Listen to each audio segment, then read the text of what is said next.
please, beginning with plaintiff, please. Good morning, Your Honor. Kurt Olson for the plaintiff. Good morning. Mr. Holmes. Morning, Your Honor. Brian Blem on behalf of the plaintiff.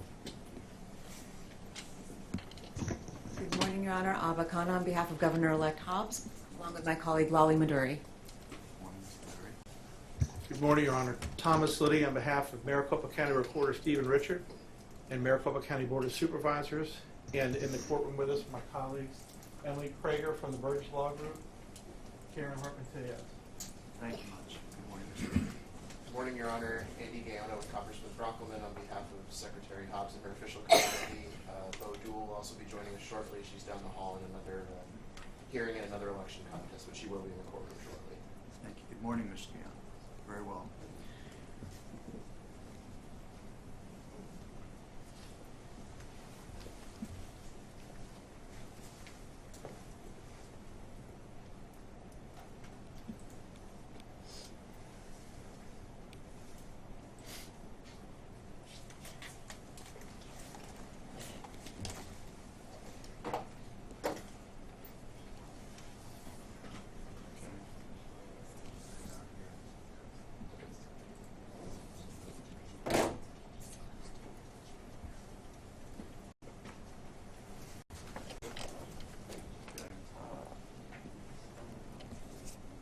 Apologize, I got a momentary technical issue with Teams just to make sure everything's functioning.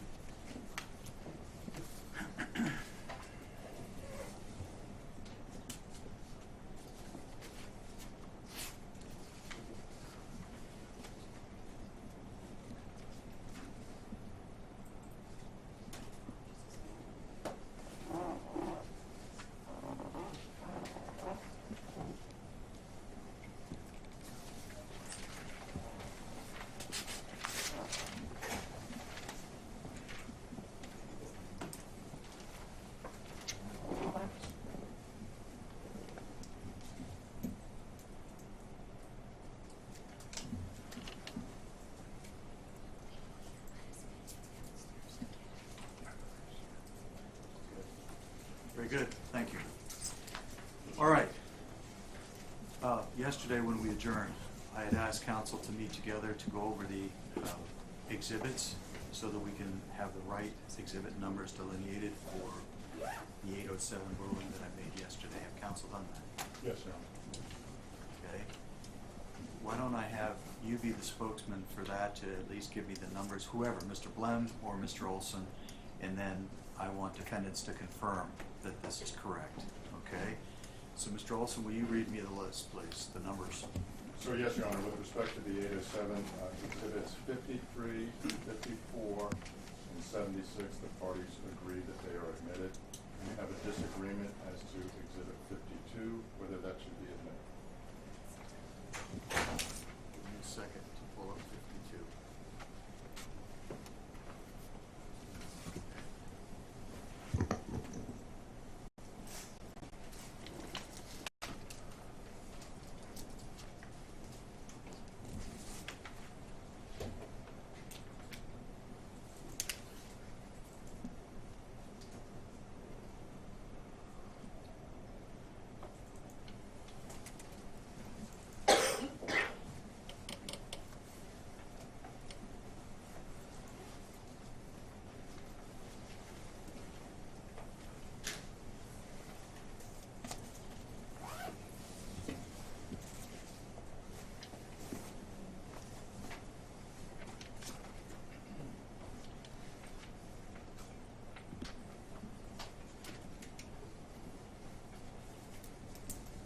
Okay.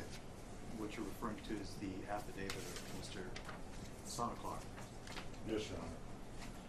What's the issue? Your Honor, this was the summary memo that Mr. Sonneklaar did. He testified briefly about that in working with both his own personal observations and with the other roving observers, which submitted sworn declarations. It's more of it's a summary encapsulation, and we believe that, as we said before with respect to the other exhibits, that should also be admitted. Have you admitted within the 53, 54, and 76, those encapsulate a number of affidavits together. Included in 53, 54, and 76 are the affidavits of, Not hearing you. no, Apologies. you know, I appreciate you doing that because it reminds me of being soft-spoken and I need to speak up. Don't apologize for that, Mr. Olson. I want to know if 53, 54, and 76 contain the affidavits of the other attorney poll watchers that are referred to in Mr. Sonaclar's affidavit. Yes, Your Honor. Very well then. My intent was to admit them and not Mr. Sonaclar's statement or report. The reason being, he testified yesterday, subject to cross-examination. This would be cumulative, and I believe I gave you the option of having his report at the time or having him testify, and with his testimony also admitting the affidavits of the other court observers under 807. And I thought I understood that you elected to proceed with the supporting affidavits and Mr. Sonaclar's testimony. With that understanding, Your Honor, we withdraw. Okay. All right. Before you even get going on your position, let me just tell you again, I am noting for the record the defendant's continuing objection to the admission of these affidavits that I've entered under 807 based upon the stated written position of each of the defendants under the 807 notice and its response. And as Mr. Gaona noted yesterday in court, the continuing objection to the questioning based upon those affidavits. Is there anything further that you want to add as a matter of record, Ms. Khanna? No, thank you, Your Honor. Subject to that continuing objection, I think we agree that 53, 54, 76 would be in, and 52 is out. 54 contains the roving objection. Oh. It's out. Sorry, based on what Your Honor just said, apparently 54, I think Your Honor just ruled not only that 52, which is Mr. Sonaclar's declaration, should be excluded, but also 54, which is the roving report. Let me look at it.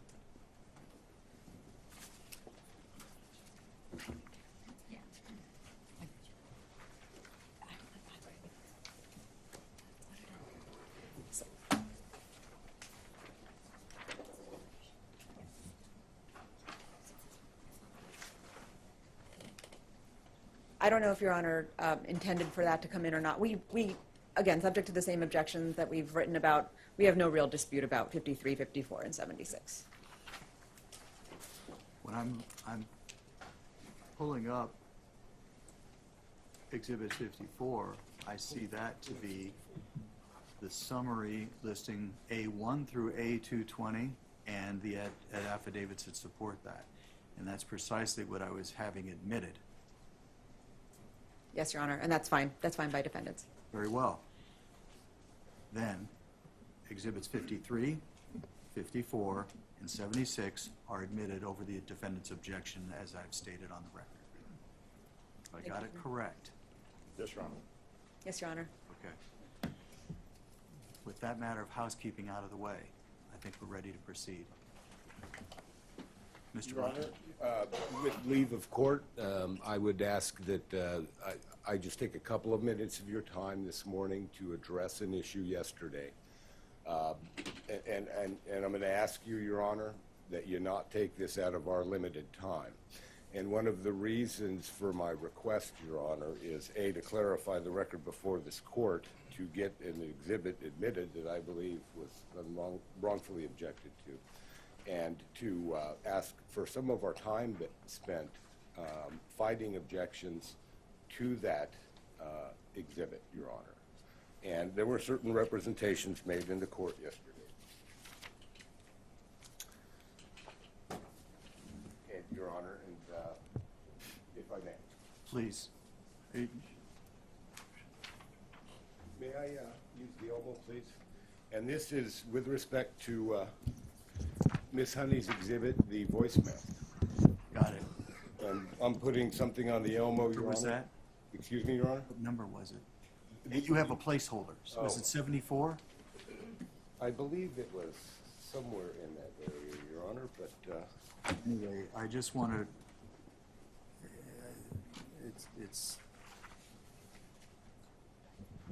I've got that bent. I need to focus on what exhibit. So it's actually, you had a placeholder for number 74, and I presume you're going to explain to me a little bit more about that process. yes, Your Honor. Go ahead. Am I right about it, 74? Yes, Your Honor. Thank you. Go ahead. I'm sorry, Mr. Blum. Now, certain avowals were made to this court by defense counsel yesterday. Okay. They avowed, Your Honor, Well, wait. that nobody by the name of Betty worked in the Department of Elections. And what I have placed on the Elmo, Your Honor, is a copy of a business card for Betty Gallagher. Mm-hmm. Betty Gallagher is not just some low-level employee Right. of the Elections Right, got it. Department, Your Honor. She is the voter outreach manager. The voter outreach manager, Your Honor. Wait. If, This business, I'm explaining the context of this business card. I made representations to this court, Your Honor, yesterday. And when my client and I spoke, not my client, my witness, I'm sorry. My witness and I spoke yesterday. wait, I was wrong. I'm sorry to interrupt, but to save you some time, I thought yesterday I ruled that you could play it in court, and then I would address exactly what you're talking about. If the exhibit, I want to clarify, Your Honor, that it was admitted, because I don't believe that it was admitted. well, he admitted it's got to be in some format that I can put it into the record.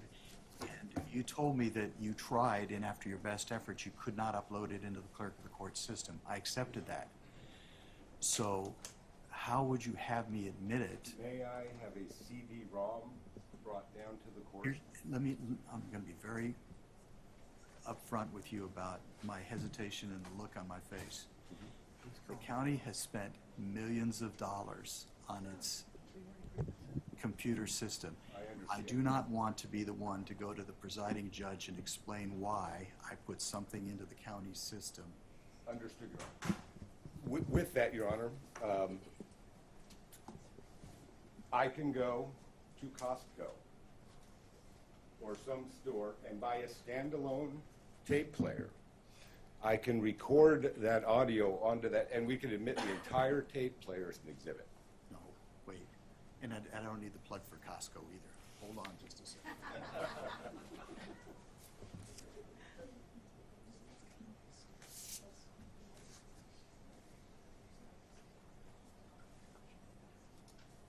But a USB port, if they can show me the content,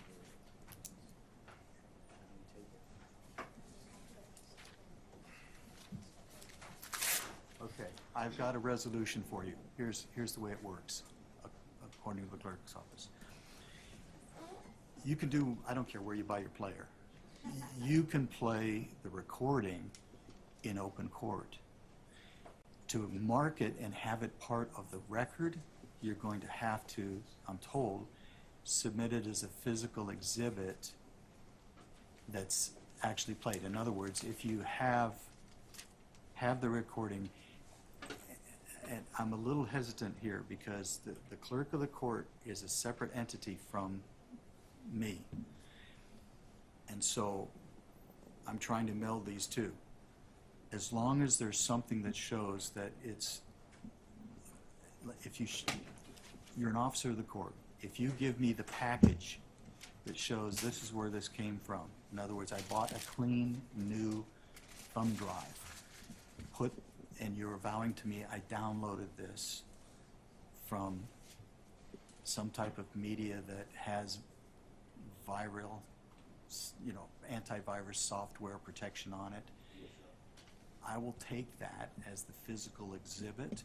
Yes, I won't let you plug it into the court system. understood. You take your Costco player and plug it in, and you bear the risk of what happens to your Costco player. And you can play it in court, okay? And with that, Your Honor, I would say also that It was played on the record yesterday, or it was played in court yesterday. I'm fine with that, Okay.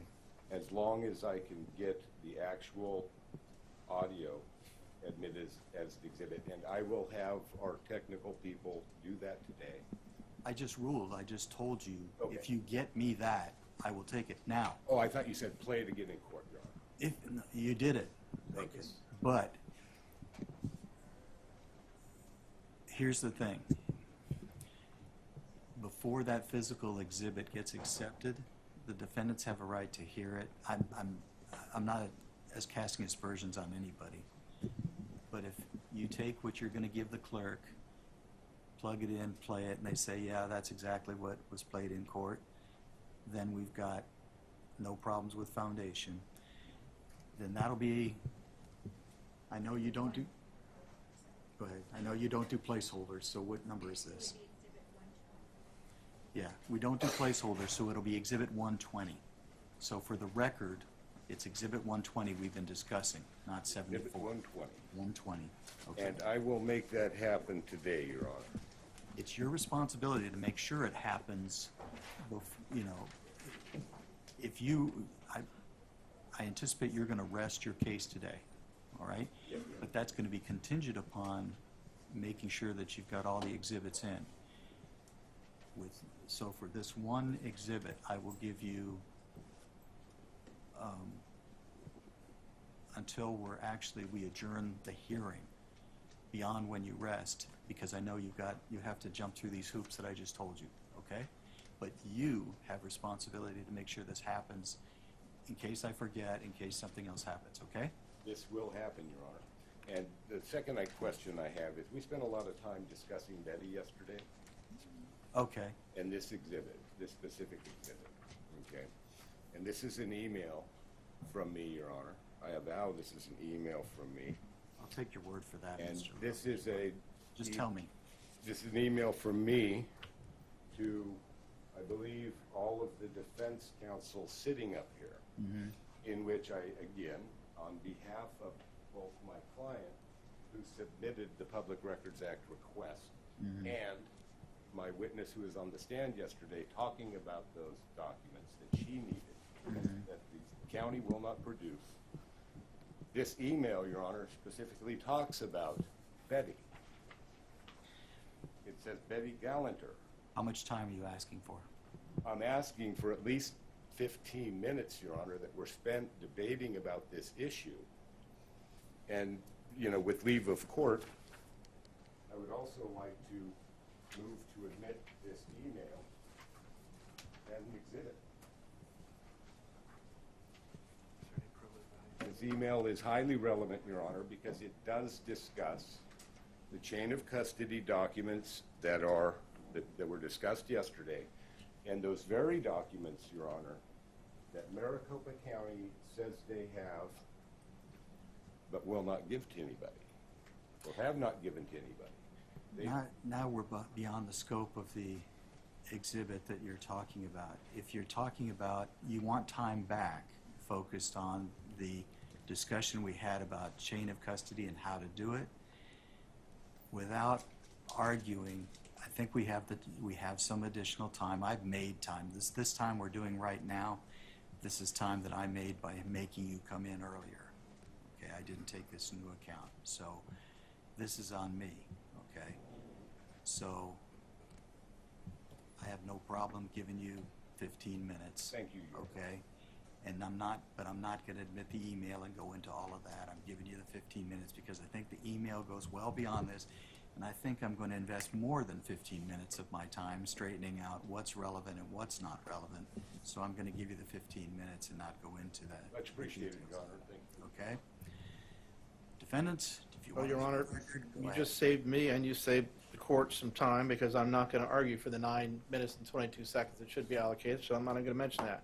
But what I will mention, and we can check the record, is that the question was asked about a Betty who works in the Maricopa County Public Records Department.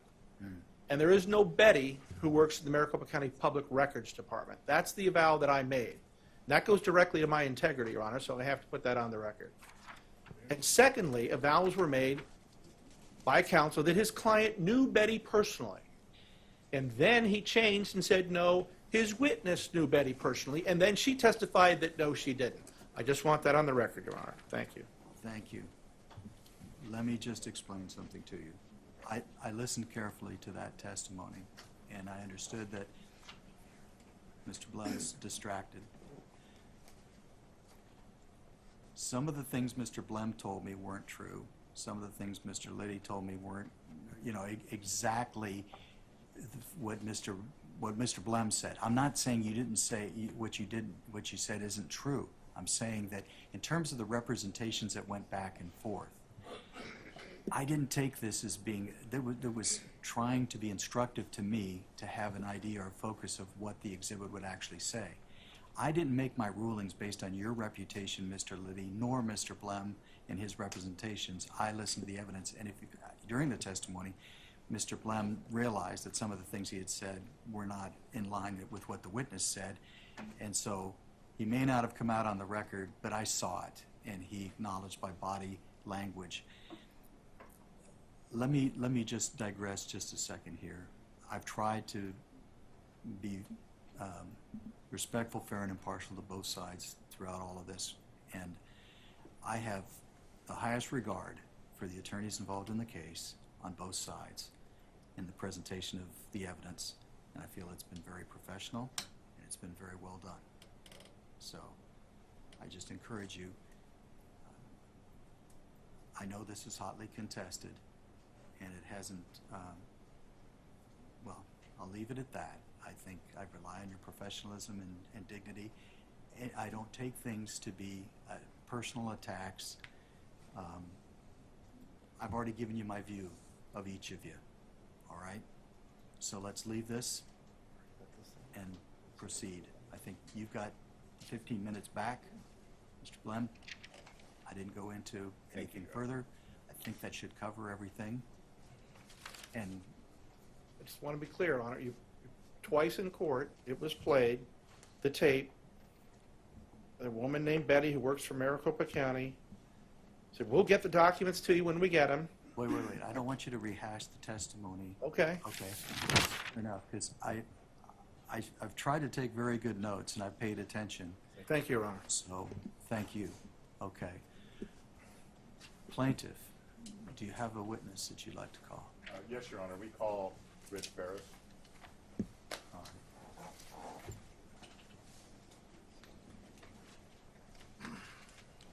right. Ms. Barris, if you'll stand in front of my clerk, sir, raise your right arm. She will swear you in.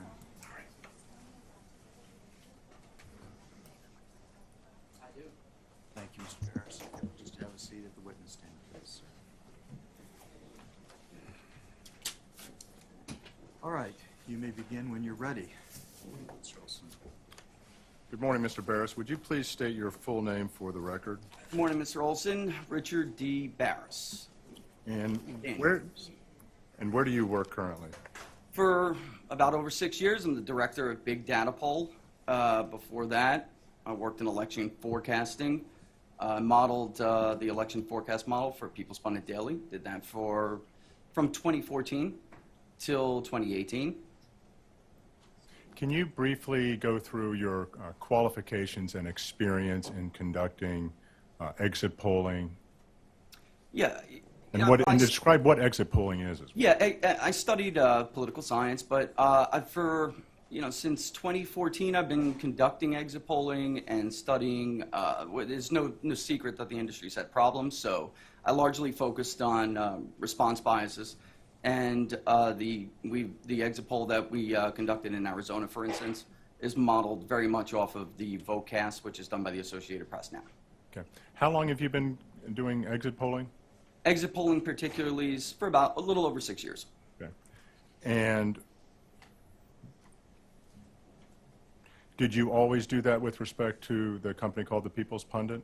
We do pre-election polling as well. We do what we call electorate mapping. We forecast turnout models. We come up with different ranges of modeling, and we also have a decision desk for election night where We set thresholds for candidates, whether they can win or lose an election, for instance. Okay. Do you do any type of a survey work for other companies outside of exit polling in elections? Yeah, absolutely. We conduct voir dire research for clients, for legal firms, to determine juries, the profiles of jurors that may be favorable or unfavorable to a particular client. We do market research, we do branding. It's a wide scope, but there's no doubt. I would say the vast majority of our work is in politics. Okay. And we've conducted media polling as well, just for the record.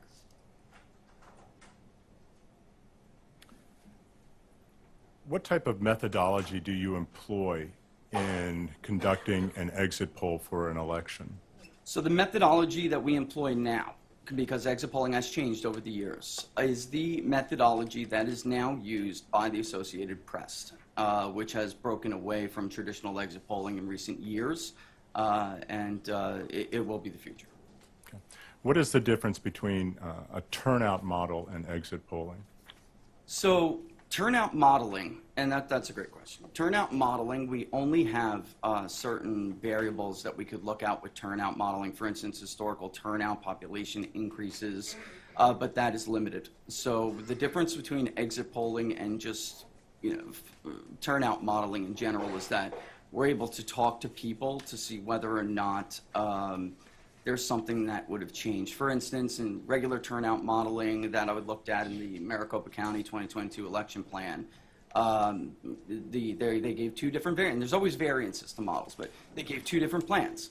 If they would have used those plans in 2018, they likely would have understated turnout because there would have been no historical basis for turnout to have been as high as it was in the 2018 midterm election. When you say they gave two different, what are you referring to? So if you look at, I believe, page 11 in the election 2022 Maricopa election plan, you'll see that they are providing two different turnout models. One is a lower turnout model, the other is a higher turnout model. And they're using various variables that they're putting into this. Turnout rates, they're averaging certain cycles over the last several decades. But again, I'd applaud them for that work. They did a good job, but it's limited because the turnout was very, very low in some of those elections. So you would never see a high turnout election coming if you didn't have long-term interviews with voters on the ground. For the record, I believe you're referring to Exhibit 2. It is Exhibit 2, exactly, yes. And that's Defendant's Exhibit 2.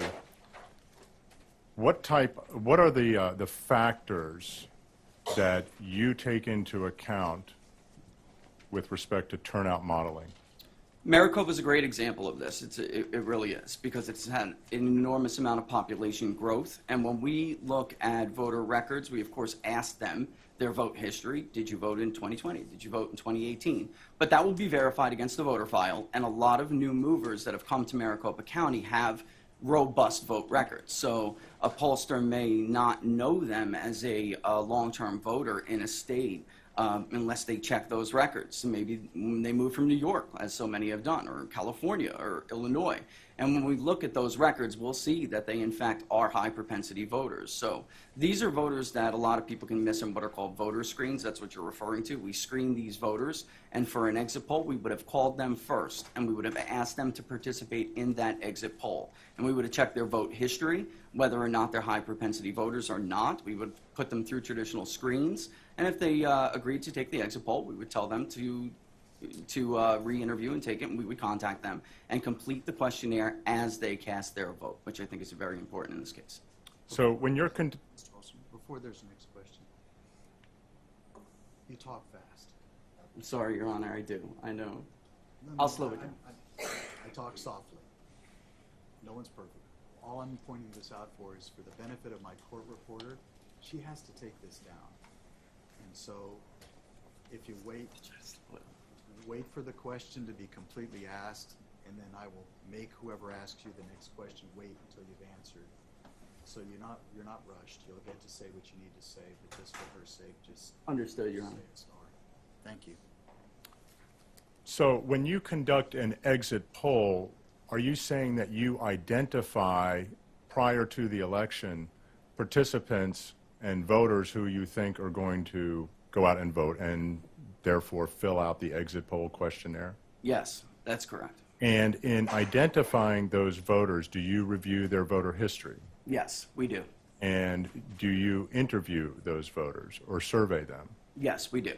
And we'll also check to see, sometimes people just don't tell the truth. So we will check those voter records, what they're self-reporting to us against what is on their voter file. And were you hired by the plaintiff prior to the election? In fact, we were not hired by the plaintiff to conduct this exit poll. Okay. So you created this exit poll based on a turnout model that included going through and identifying voters through their voter history and other factors? Yes, that's correct. Absolutely. Well, let me just leave it there for now. Okay. So, and you created a turnout model prior to the election, correct? Yes. And then in terms of the exit polling, those voters who agreed to participate, and they were part of your turnout model, would fill out a questionnaire. Yes. And what kinds of questions would that questionnaire ask? So, and some of them did this over a duration of time. So an interview may not be complete immediately. There are different ways in Maricopa County and Arizona, as there are in many states, to vote. So we will identify, after screening them and qualifying them as a likely voter, we will identify what method they intend to vote by. Do they intend to cast a vote by mail and mail it in early? Do they intend to drop it off at a drop box? Do they intend to vote in person? And at that point, if they are in-person voters, or if they have not cast that ballot or mailed it in and they intend to drop it in the drop box, they are told not to, and they won't finish the questionnaire until, or finish their interview, there are different ways they can take it, until they actually cast that vote. And in terms of the number of participants in this exit poll that you created for the 2022 general election, was that for Arizona or for Maricopa County, or was it national? It was for Arizona, although we did other states, we polled other states as well, but it was for Arizona, with Maricopa being such a large share of the vote in Arizona, it made up a substantial portion of the sample. So roughly a little over 1,300 people we spoke to statewide in Arizona, and about 813 of them were residents and voters in Maricopa County. And did you perform an analysis to determine whether or not that was a statistically reliable sample? Sure. So we can actually see the share of the voting population that comes from Maricopa County. It doesn't mean it will make up that share of the vote on, when all the votes are counted and all is said and done. But it's a great place to start. And as a modeler, as a pollster, anybody who does this, we have to set ranges for where we think these numbers are going to fall. Was the sample that you chose and obtained participation from in your exit polling statistically significant in your opinion? Yes. And what do you base that opinion on?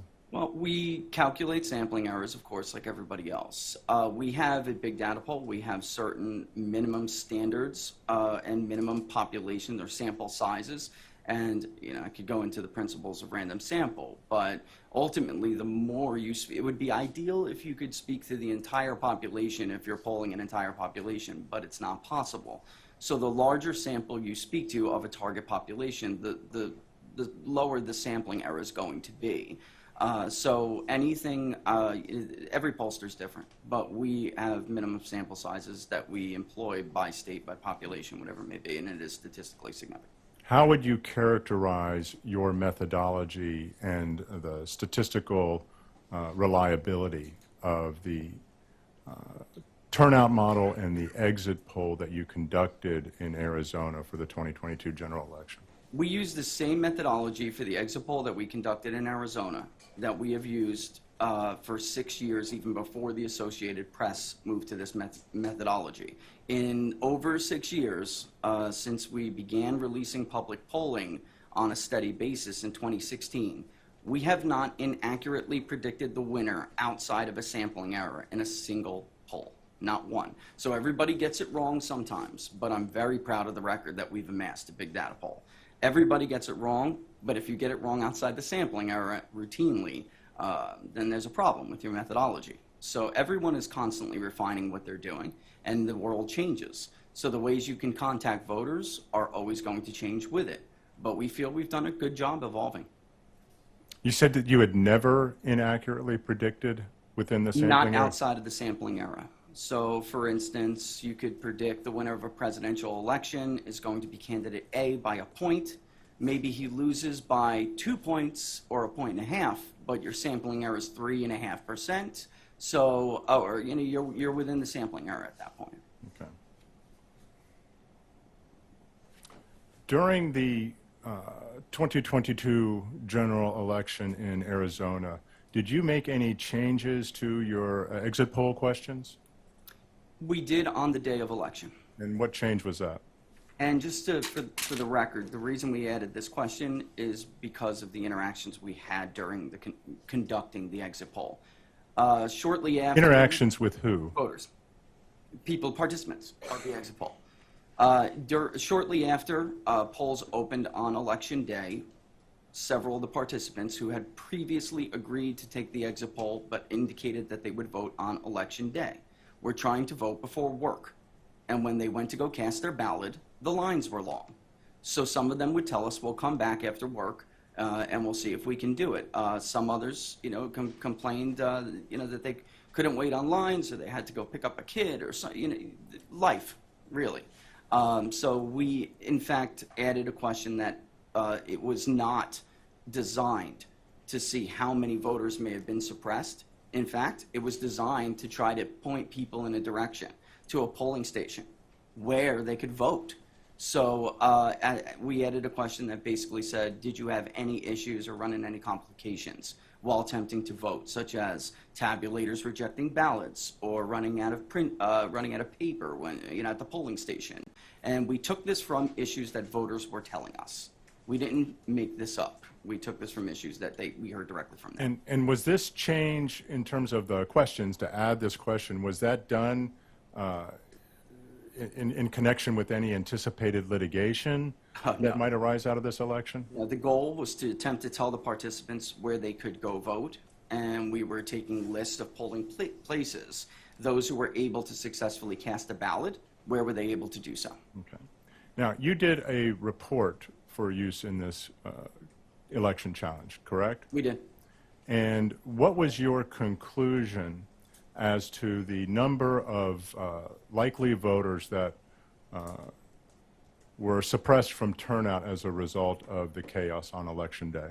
Well, like anything else, I try to set a range because we have sampling errors and we have variances. So I have to feel comfortable with the estimates that we're looking at. And I put a couple of things into this. First, I'm looking to see whether or not there's still a substantial amount of voters out there that historically we could support with historical data that they could have turned out. Meaning, would this be out of the range of normal if we were missing such a large chunk of voters, or can we look at the numbers and have expected it?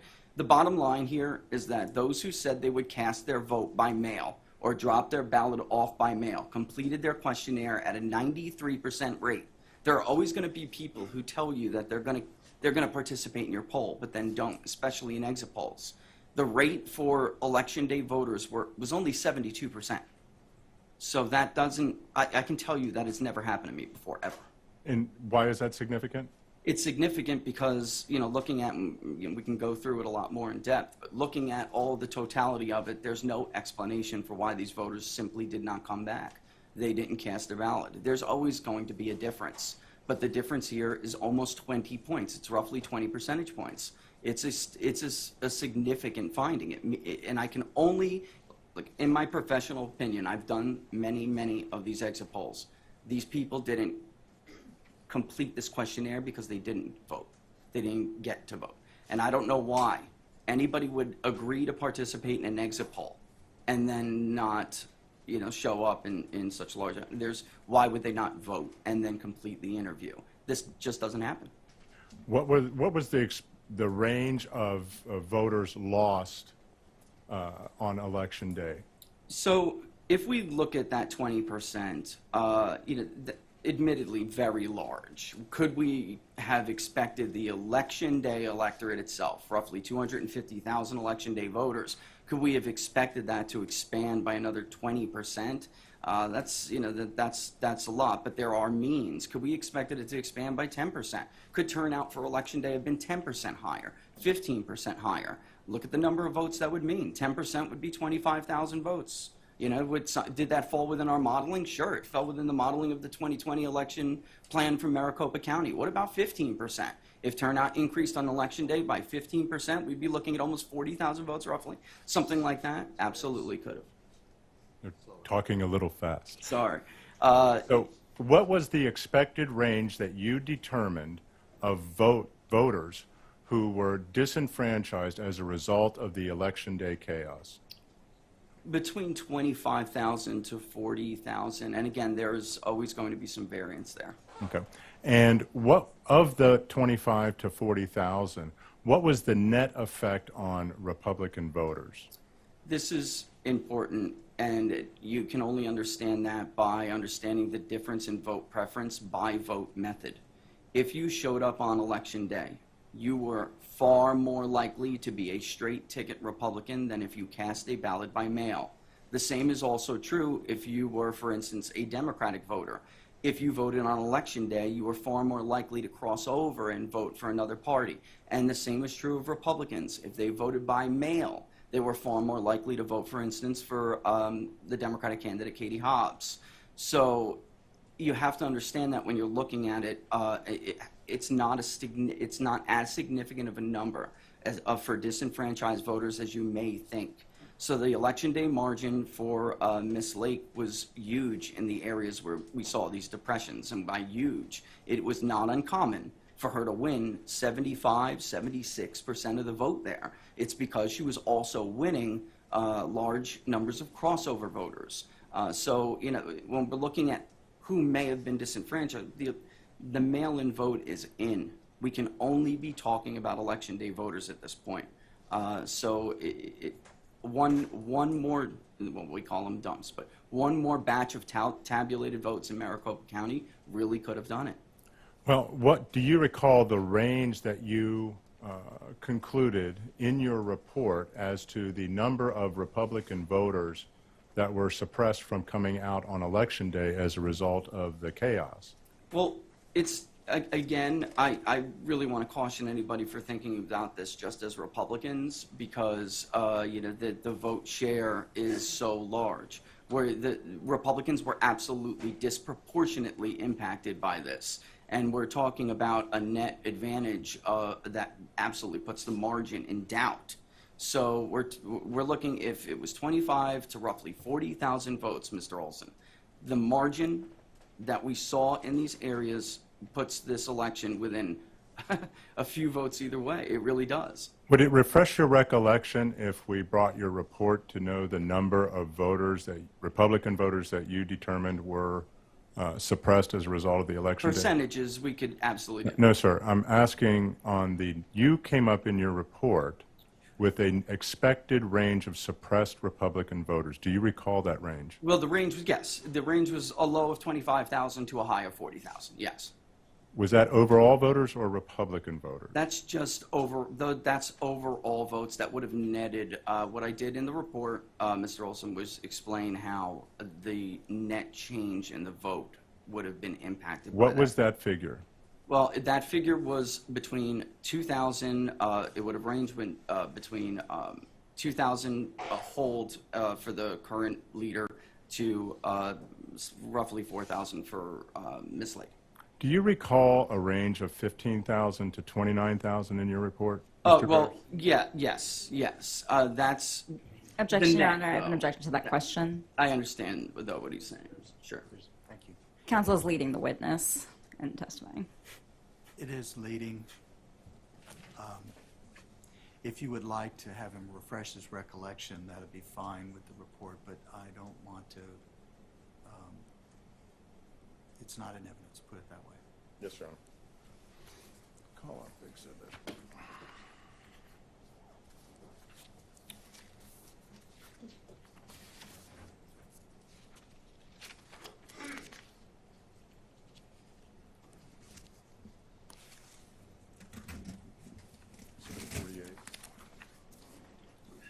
Which exhibit is it, Mr. It's Olson? Exhibit 48, Your Honor.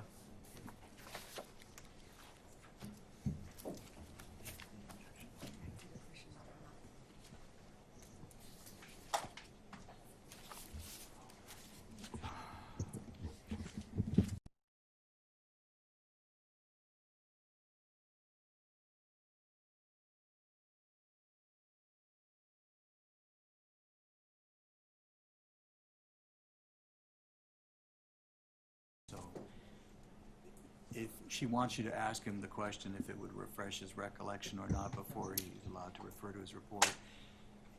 Sorry, Your Honor, may I clarify what I was saying? He actually testified to the numbers, so he doesn't need his recollection refreshed. I think I'm entitled to ask the question, Your Honor.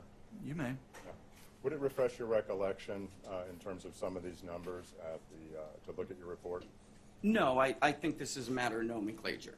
We're just talking in different terms, where you're saying Republican votes, and I'm referring to it as the net change. So I'm not thinking about this as the registration of that voter. I'm thinking about how it would impact the margin of the governor's race. So the net gain for the Republican candidate, what would the net gain be, is the margin, is the number you're referring to. So yes, it would be significant enough to change the leader of the race. It would. And you're basing that on the net difference between the candidates of 17,000 Yes. plus votes? That's correct, sir. Yes. So in your opinion, the suppression of Republican voters that you saw on Election Day, based on your exit polling and survey, exceeded or would have exceeded the margin between the two candidates of 17,000 Wait, plus just a votes? second.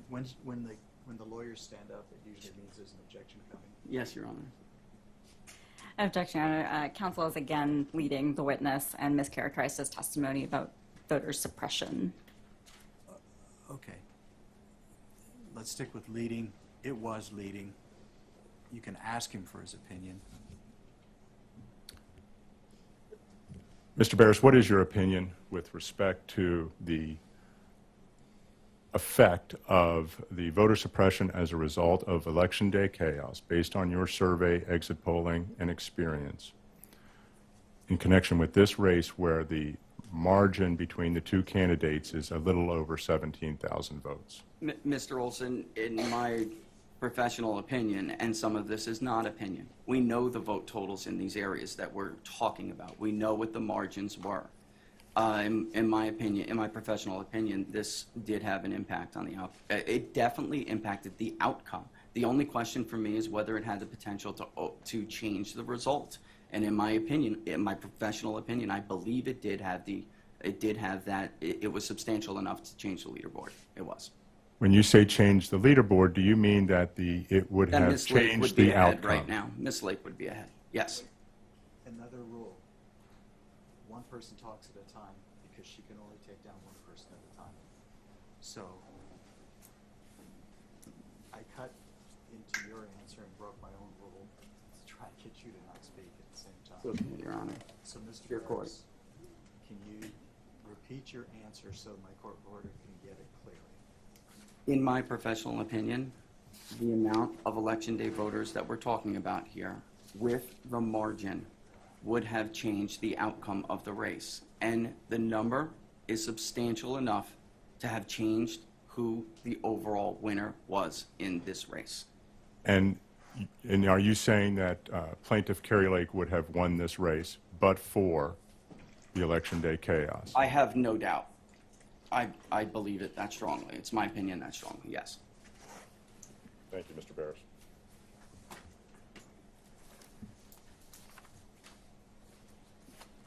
Are you done with questioning?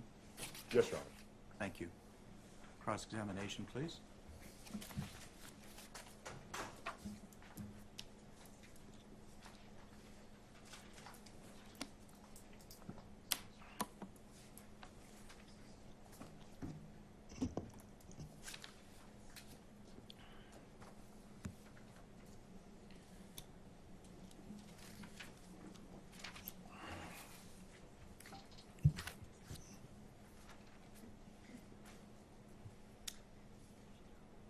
Good morning, Mr. Barris. Thank you for being here. Good morning, thank you. My name's Lally Maduri, and I represent Governor-elect Hobbs, and I'm going to ask you a few questions.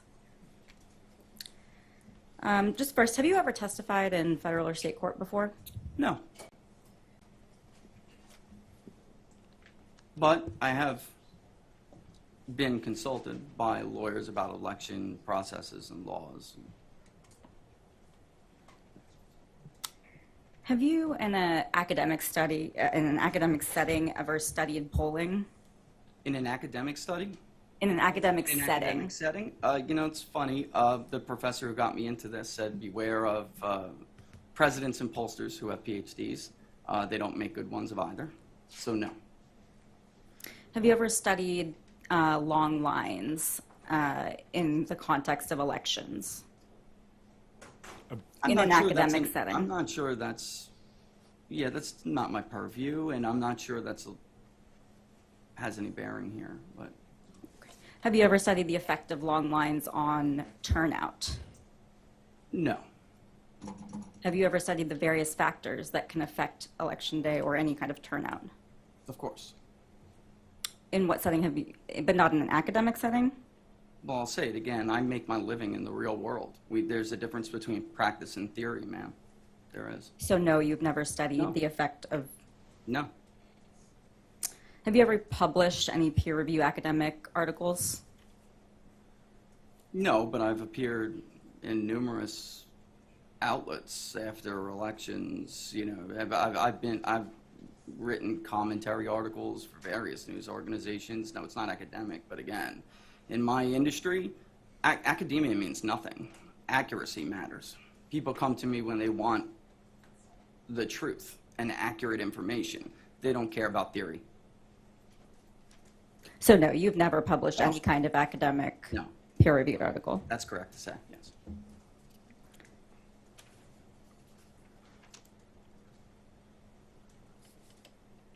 Are you familiar with the New York Times?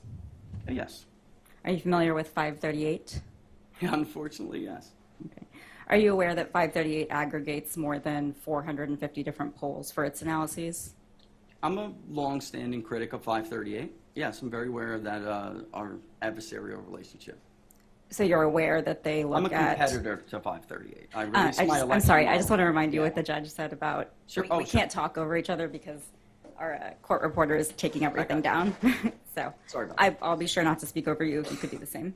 Stop. Please, just calm down, because even when you're both trying to correct this, you're talking over each other. Okay? So take a deep breath. What I'll do is I will give you the chance to answer the question once she's finished it. But don't answer the question until you've actually heard it, even if you think you know where it's going. On the other hand, let him answer before you ask the next question, and we'll be just fine. Okay? So I apologize for the testy nature of what I'm telling you, but I'm looking down at my court reporter, and she has to take this down, and it's a mess. And that's not a technical legal term. Just one person talking at a time. Thank you. Thank you, Your Honor. So, Mr. Barris, are you aware that 538 aggregates more than 450 polls for its analyses? Yes. Your polling organization, Big Data Poll, is excluded from 538's aggregated polls. Is that right? That is true, yes. And Big Data Poll received a grade of F as in a failing grade from 538. Is that right? It is. And can I just elaborate? Okay, I'll just let it go. Be more examination after she's done. Briefly.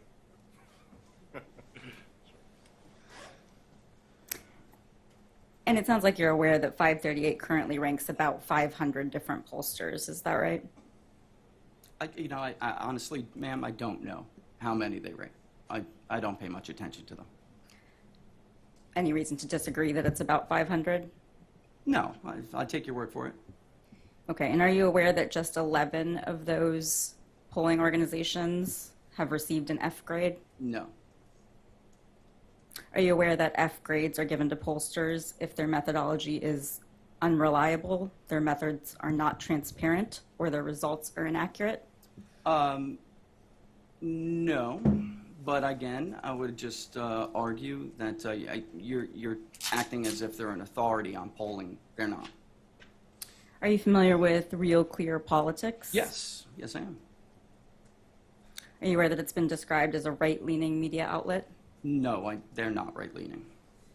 Are you aware that they also aggregate polls? Yes, And big data polls are also not included in Real Clear Politics' aggregation, is that right? they just, at their request, asked for our stuff for submission. So if they go through a review process, we just gave it to them. I've had, stay tuned, I don't know what else to tell you. I mean, we've been under the radar for a while, and I suspect that'll change. They just, Real Clear Politics just announced something called the Polling Accountability Initiative, because polling has been so horrible, and outlets like the one you're describing, Man 538, have used them for narratives, and we're losing public trust. So RCP just began this initiative and starting to rank pollsters. I gave them our stuff for their review, and I expect we'll end up within the top 3 like we are in election recon, right behind the IBD tip poll. And unlike them, we poll states as well, not just national. So it's actually harder to get a higher grade if you're polling both states and national polling. National polling is easier. State polling is more complicated. Yeah, and I'd like to move to strike that testimony as non-responsive to the question that I asked. I'm not going to strike it. Go ahead and ask further questions if you want to clarify. Okay, so I understand the explanation you just gave, but is it correct that you have not previously been part of the aggregations? That's correct. Sorry. Is Big Data Poll a member of the National Council on Public Polls? No, but we do follow the transparency initiative that they laid out. And you're not also, it's also not a member of the Association of Public Opinion Researchers? Same answer. And just for the sake, it's only, not a lot of pollsters, probably 70% of them are not. Nobody wants to pay dues. That's not the point of polling, and to be part of the clique. And you're also not a part of the Roper Center? No, I've never contacted them. Okay, I'd like to discuss now the poll that you conducted in this, for this election that you just discussed with your counsel. Just to clarify, how was the poll conducted? Was it phone, written, text? What was the medium that it was conducted under? You could consider it mixed mode, ma'am, because there are different rates that different voters respond to different modes of collection. So, for instance, a college-educated voter in their middle age would be happy to stay on the phone with you and conduct a live interview for 20 minutes or so. But a steel worker in Pittsburgh or for instance, a working-class Hispanic in Maricopa County does not want to do that. So you have to give them different ranges to do it. We do live caller, we do peer-to-peer. In this context, again, very much like the Associated Press. They can fill out a questionnaire online if they want, but they are contacted live in all instances. Okay, so some of the interviews were conducted by phone and some were conducted by some kind of written online submission. Well, is that right? That is correct. They would be contacted live and then get texted a link. It's called peer-to-peer texting. If they chose to opt in that way for anonymity, they could conduct it like that, yes. Okay, and the poll was conducted between November 1st and November 8th, is that right? That's correct. How many of those polled reported voting on Election Day? Overall, there were about, at the end of the day, about 160 something filled out, if I remember correctly. I honestly needed that in front of me because, I conduct a lot of polls, man, honestly. But it was shy of what was expected, which was in the range of about 250 to 300. And you're referring only to Maricopa County or the entire state? Because it was a state-level poll. The 160 estimate you gave, what was that for? The one that Maricopa County. And we do, we do believe in oversampling. Again, the larger the sample, the smaller you can reduce error rates for subgroups.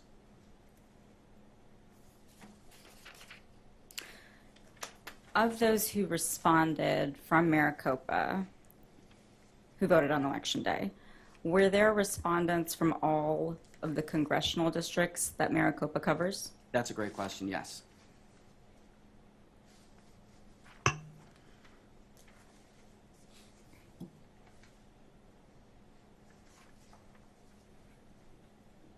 And to make sure I understand correctly, the poll, people who filled out the poll were all people who self-reported as having voted. Is that right?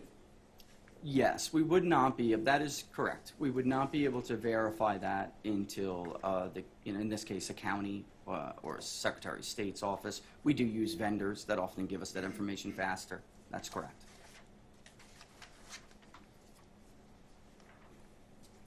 Okay, so I think you answered this, but then you didn't do anything to verify whether they had voted or not. At this point, there is, there's just the tools there are not at our disposal. I mean, there's no way at this point to confirm whether they do. Election day records are typically the last ones to come. But if I may, while it's true we didn't talk to people after the fact, it really very much is like the way an astronomer observes a planet when they can't see it. It dims the light of the planet as it passes it. It's the same principle, where I can observe them by their absence. Okay, so let's talk about the questions that you asked. So I think sort of the key question that's at play here, you asked election day self-reported voters, quote, did you have any issues or complications when trying to vote in person, such as tabulators rejecting the ballot or voting locations running out of ballots? Is that right? That's correct, ma'am. And based on how many voters said yes to that question, you drew the conclusion that to a reasonable degree of mathematical certainty that turnout depression occurred on election day. Is that right? It's not, the conclusion is not derived from the answers to that question. In fact, the percentage of areas affected, polling stations affected, is where we can draw that conclusion from using that question. But the conclusion is of how many, or what is the range of the group of voters that were depressed, or comes from the modeling itself that we went over, but also the absence of their completion. And this is, while we can't check their vote record now, these are people that do have vote histories. So if I see a woman who's voted every election since 1980, and for some reason she didn't show up this time when she told us, I am certain to vote, and I'm going to vote on election day, there is no reason not to believe her. So the conclusion you draw about how many voters, to use your words, were either suppressed or disenfranchised, that is based on who failed to complete your survey. Not is only that correct? No, it's not. That's not only, it's a number of factors. We have historic data here. We have voting records of the past. There's a lot that goes into it. There is. I as understand. explained in the report. I understand that. But the actual numbers sort of that you're saying that didn't turn out or were suppressed, that is based on how many people didn't complete the survey. In part, the exit poll would have projected a higher number. The exit poll would have projected over 50,000 if I took just the word of the people who told us they were going to vote, but then did not show up. I thought that, honestly, that was a little bit hard to support, with historical data. So I'm using a mean, and that's what anybody else would do when you're trying to project. It's what Mr. Jarrett did when his team put together these models you saw yesterday in court, Model 1, Model 2. He's using means. So he's using the averages. It says right on page 11, I'm using the averages of historical turnout. That's what we do.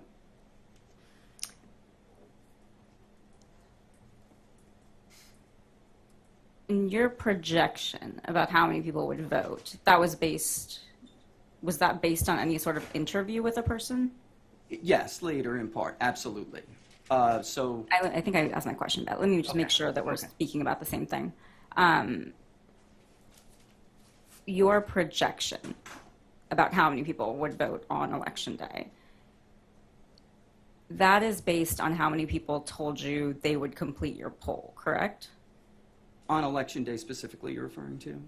or at all? No, I actually, again, I'd applaud the work I saw in the election plan in Maricopa County. It just has limitations, so we would add those interviews as a variable. Again, I use 2018 as a great example. If you only used historical data, then you would never have saw over 64% turnout in Maricopa County coming, because you haven't seen an example like that in decades. So the reason, for instance, a pre-election pollster would be able to accurately project the outcome of that election is by talking to these voters, and at some point you have to believe them. And you have to, of course, verify and make sure that their vote history checks out. But if you're a pollster and you're interviewing them, you actually are you have the advantage. You're able to catch on to new movers, for instance. Whereas if you're just looking at a historic turnout model, you're gonna miss it. You're gonna fall shy. Okay, and the people who actually responded to your poll, they all reported voting, right? Who actually responded? That's correct. Yes.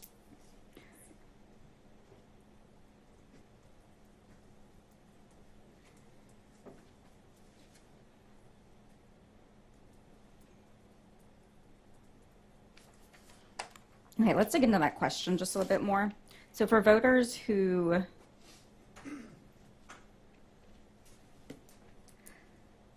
you discussed with your counsel that you added a question to your poll on election day, right? Yes.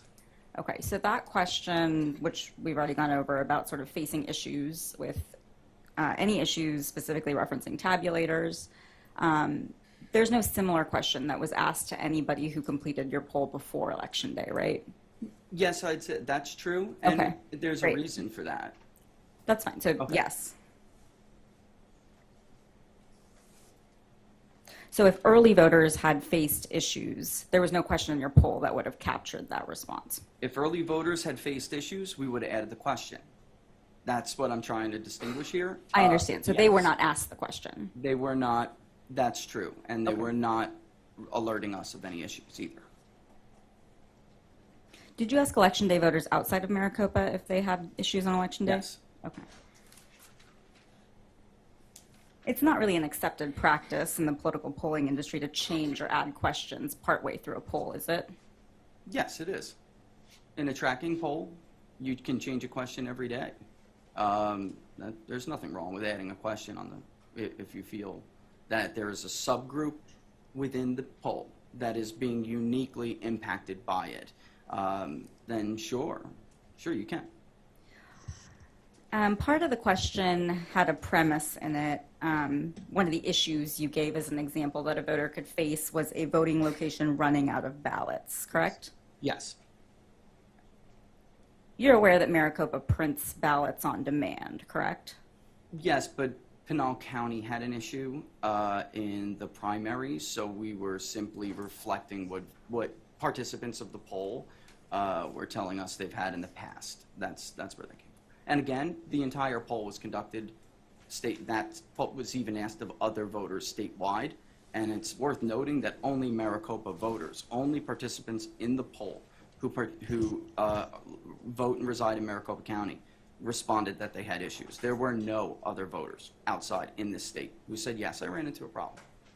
Okay, your poll can't tell us how many voters encountered an issue with a tabulator in Maricopa, correct? You can get election day voters.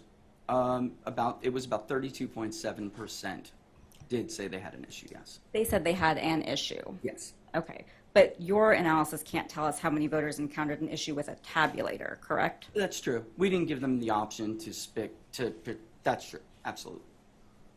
And it can't tell us how many voters of a specific party encountered an issue with a tabulator, correct? Specifically with the tabulator.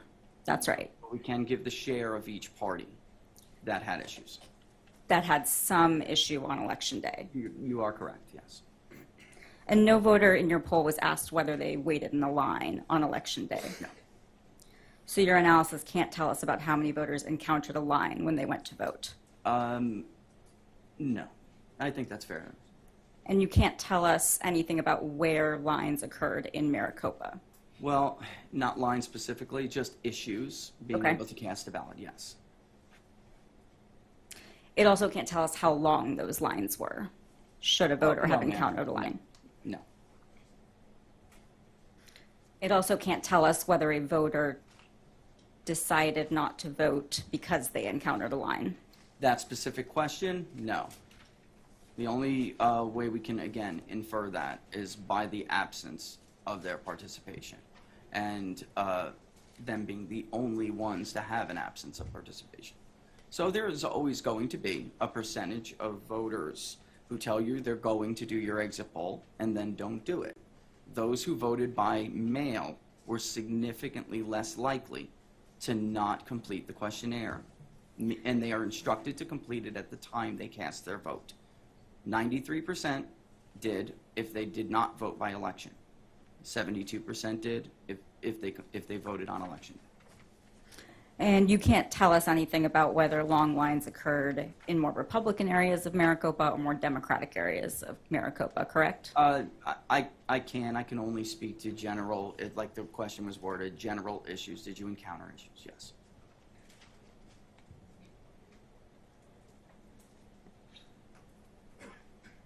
So again, the question you had asked was, did you have any issues or complications when trying to vote in person, right?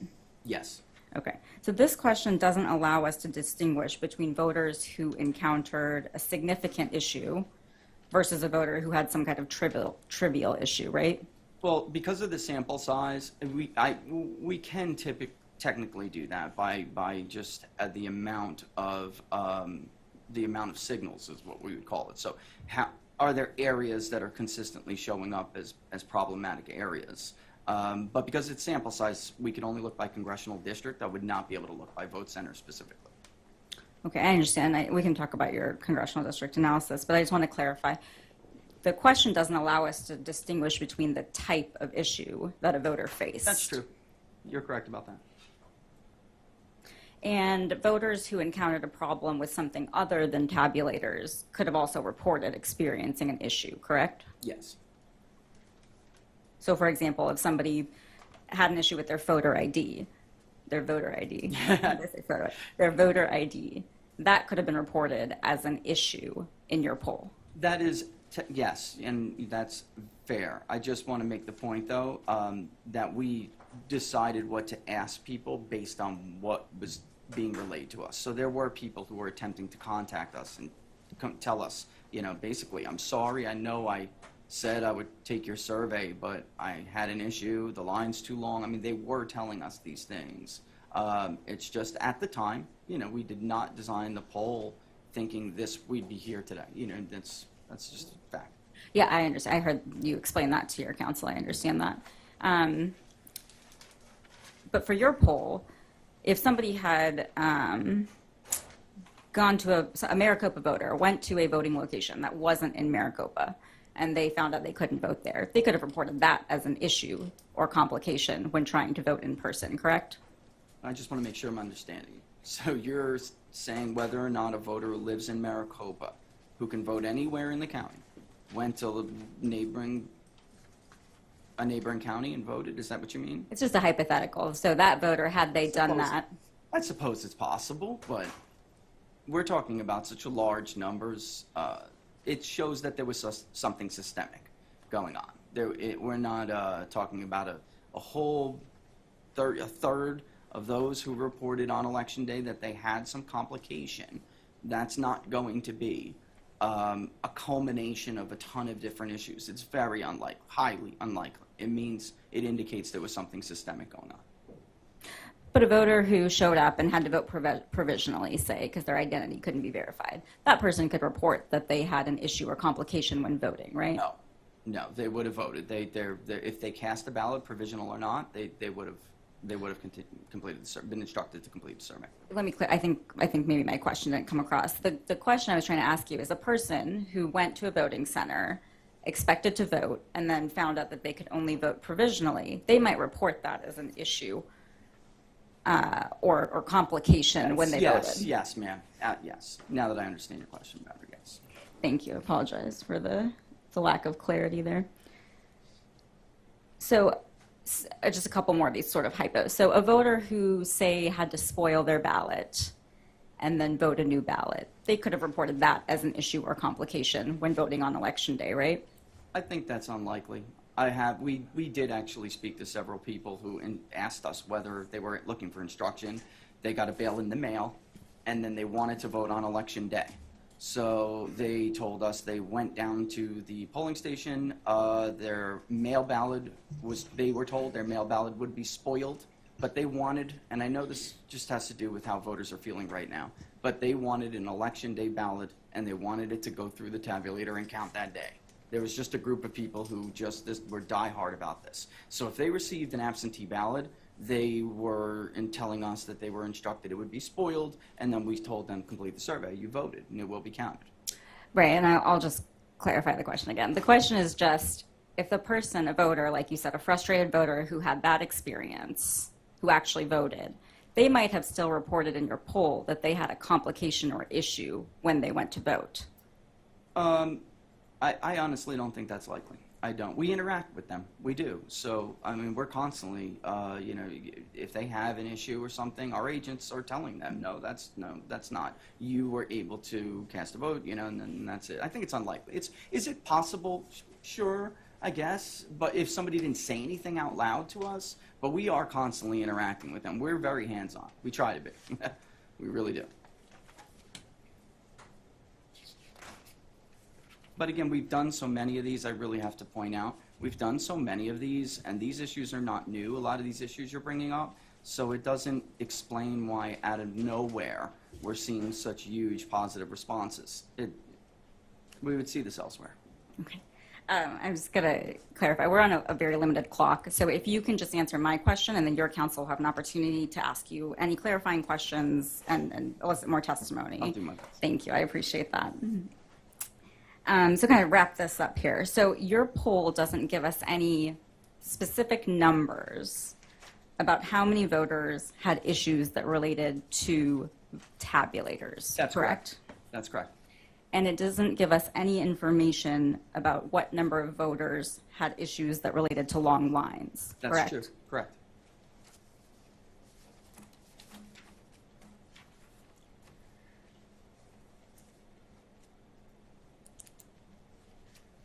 I think in our conversation and also with your conversation with counsel, you mentioned sort of a geographical analysis that you did about where respondents of your poll reported encountering issues. Yes. Is that right? Okay.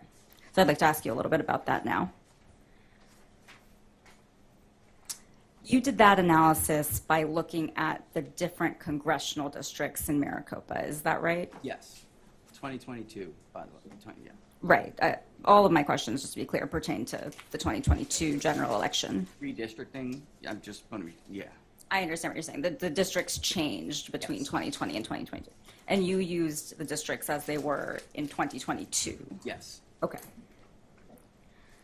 How did you determine where a poll respondent resided? How did you determine which congressional district they voted in? So we do know it's a little scary, but you know a lot about a voter from the voter file. So we do try, even using, if they're on a cell phone, using longitude, latitude to verify where they're claiming to vote is honest. So we do ask them what congressional district they live in and vote in, and then we do verify that through the voter file. We even give them a map if they have if they're taking a survey through a certain mode where they can view, they can even see the map of their own address. So to clarify, was it a question in your poll, did you ask the voter, where did you vote? No, just in which congressional district do you live in and vote in and reside? So the question was, which congressional district do you reside in? Both. They get both, is what I'm saying. Did you live in, and Maricopa's a little bit different because you can vote anywhere. So you can go up the street and end up outside of Mr. Biggs's district and end up in Mr. Stanton's district. So they get both questions. And we have the added benefit if they're taking that question on a cell phone. We can track them with their longitude and latitude. Software is crazy these days.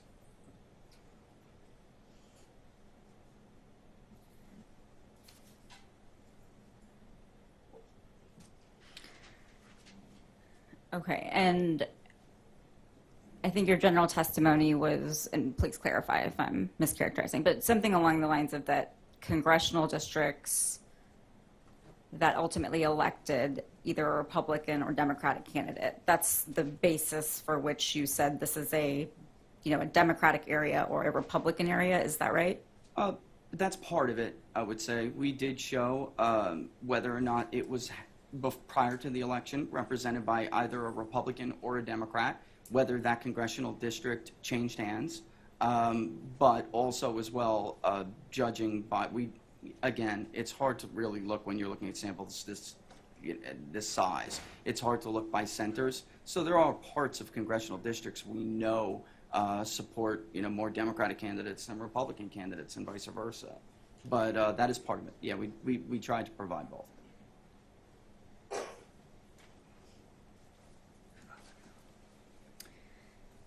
Congressional District 9 is one of the districts that's in Maricopa, right? 1, 5, Schweikert, Sisquamani, Stanton. Yeah, there's ultimately what we had, I believe, was 5 congressional districts in total, I believe, that wrapped through. But I'd have to look and make sure. They're small samples. Sometimes you'll get a couple from a corner of one district. Yeah. Are you aware of how many congressional districts are in Maricopa? There are 5 congressional districts that wrap through Maricopa. Would it surprise you to learn that there are 8?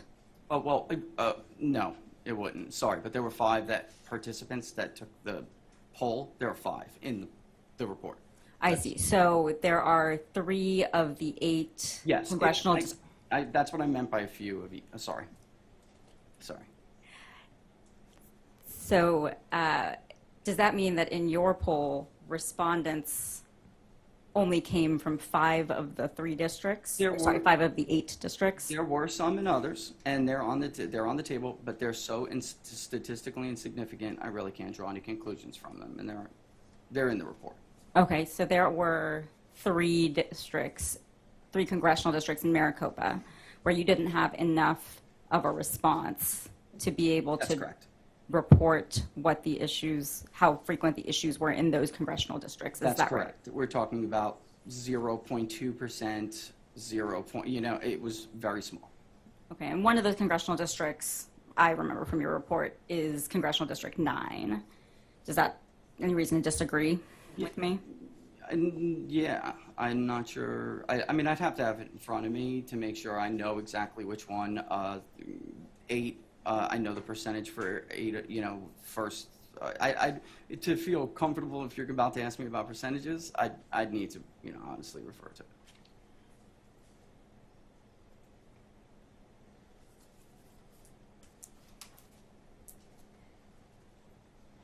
Yeah.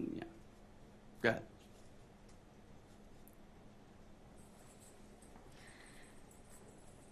So you analyzed for each congressional district what percentage of the people who reported problems or complications resided in a specific district. Is that right?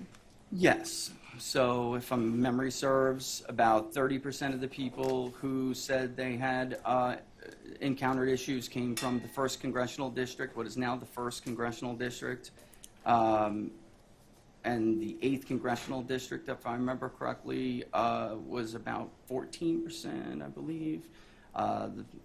There's the 5th as well. I mean, again, I'd have to have it, right in front of me, but go ahead. I thought you were going to ask me something. Sorry.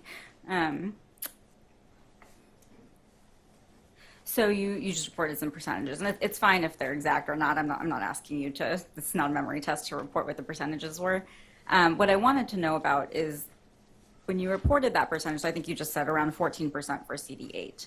Did you consider how much of the voter population resides in CD8? Sure. And that's why we chose to show it as that it is, first of all, that weighting, if it was necessary, would have taken care of that as a share of the overall population in Maricopa. So it's not necessary. Because each district is representative as far as how many came from that district in the overall sample. Basically, It's the principle of randomization. It wouldn't matter if there were 30% more in David Schweikert's district versus a much less populated district like Andy Biggs's district, or more populated like former Congressman Stanton's district. It wouldn't matter. They still have the same probability of being asked being asked a question. So they're basically going to. We have to look at this by vote by party and you know, I don't want to get ahead of myself, but they still have the same probability. So it doesn't really matter that the one district is smaller than the other. It doesn't. So just to back up and make sure I understood then. So the congressional districts that you excluded from this analysis, I think we determined it was 3 of the 8. Does that mean that there weren't sufficient voters from those 3 districts who reported having problems, and that's why they're not included? No, the size was so small, that's why they weren't included. The sample size from that And district. maybe I'm misunderstanding you, but yeah. Yes, the sample size. Okay. So for an excluded district, you didn't have a large enough sample size to say whether or not voters had problems in that district. Right. That's right. So for the 3 of 8, there wasn't enough voters to determine whether there were problems in that district. That's fair to say. Yeah. Okay.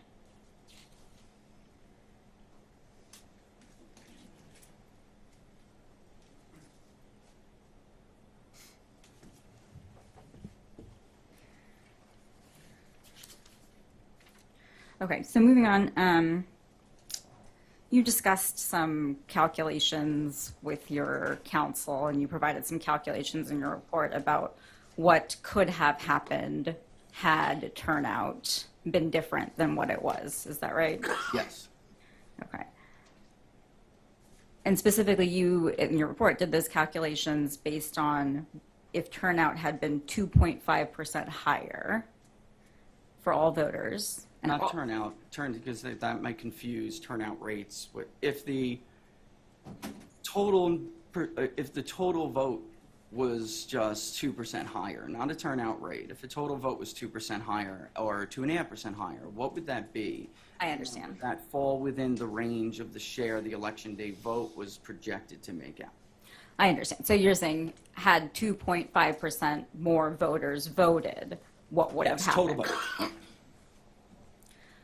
And specifically, you're looking at what would have happened if those 2.5% of voters had voted on election day, correct? Correct, because we have all the ballots from early votes, so it could only have been from election day voters, the only population.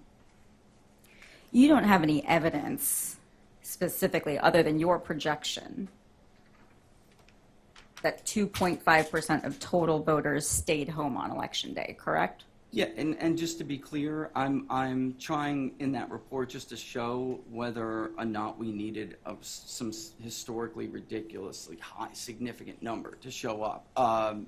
But I was looking at that 2.5, and I think it's probably the least significant number to look at. It's whether or not they could historically, and from what people told us, whether or not election day vote could have increased as a share of the overall electorate by what it would have needed to in order for it to have changed the outcome. Okay, and other than your projection, you don't have any evidence that 2.5% of total voters stayed home on election day? Not just a projection, you know. Everything that goes into your projection. Including what people told us and their vote history, and yeah. So, but it's your projection, right? Well, sure. And you're not offering any opinion that 2.5% of total voters stayed home on election day because of tabulator issues, correct? Well, my opinion is it's when you look at Joe voter, for politicos, it might be a little hard to understand how, average people would react if they were listening to their friends or they saw on social media, they saw in news reports. There were widespread issues and that deterred people from voting, or if there were long lines people couldn't wait in. It's easy to see how people walk away. Not everyone is so intense about politics that life can't be put aside. Life gets in the way.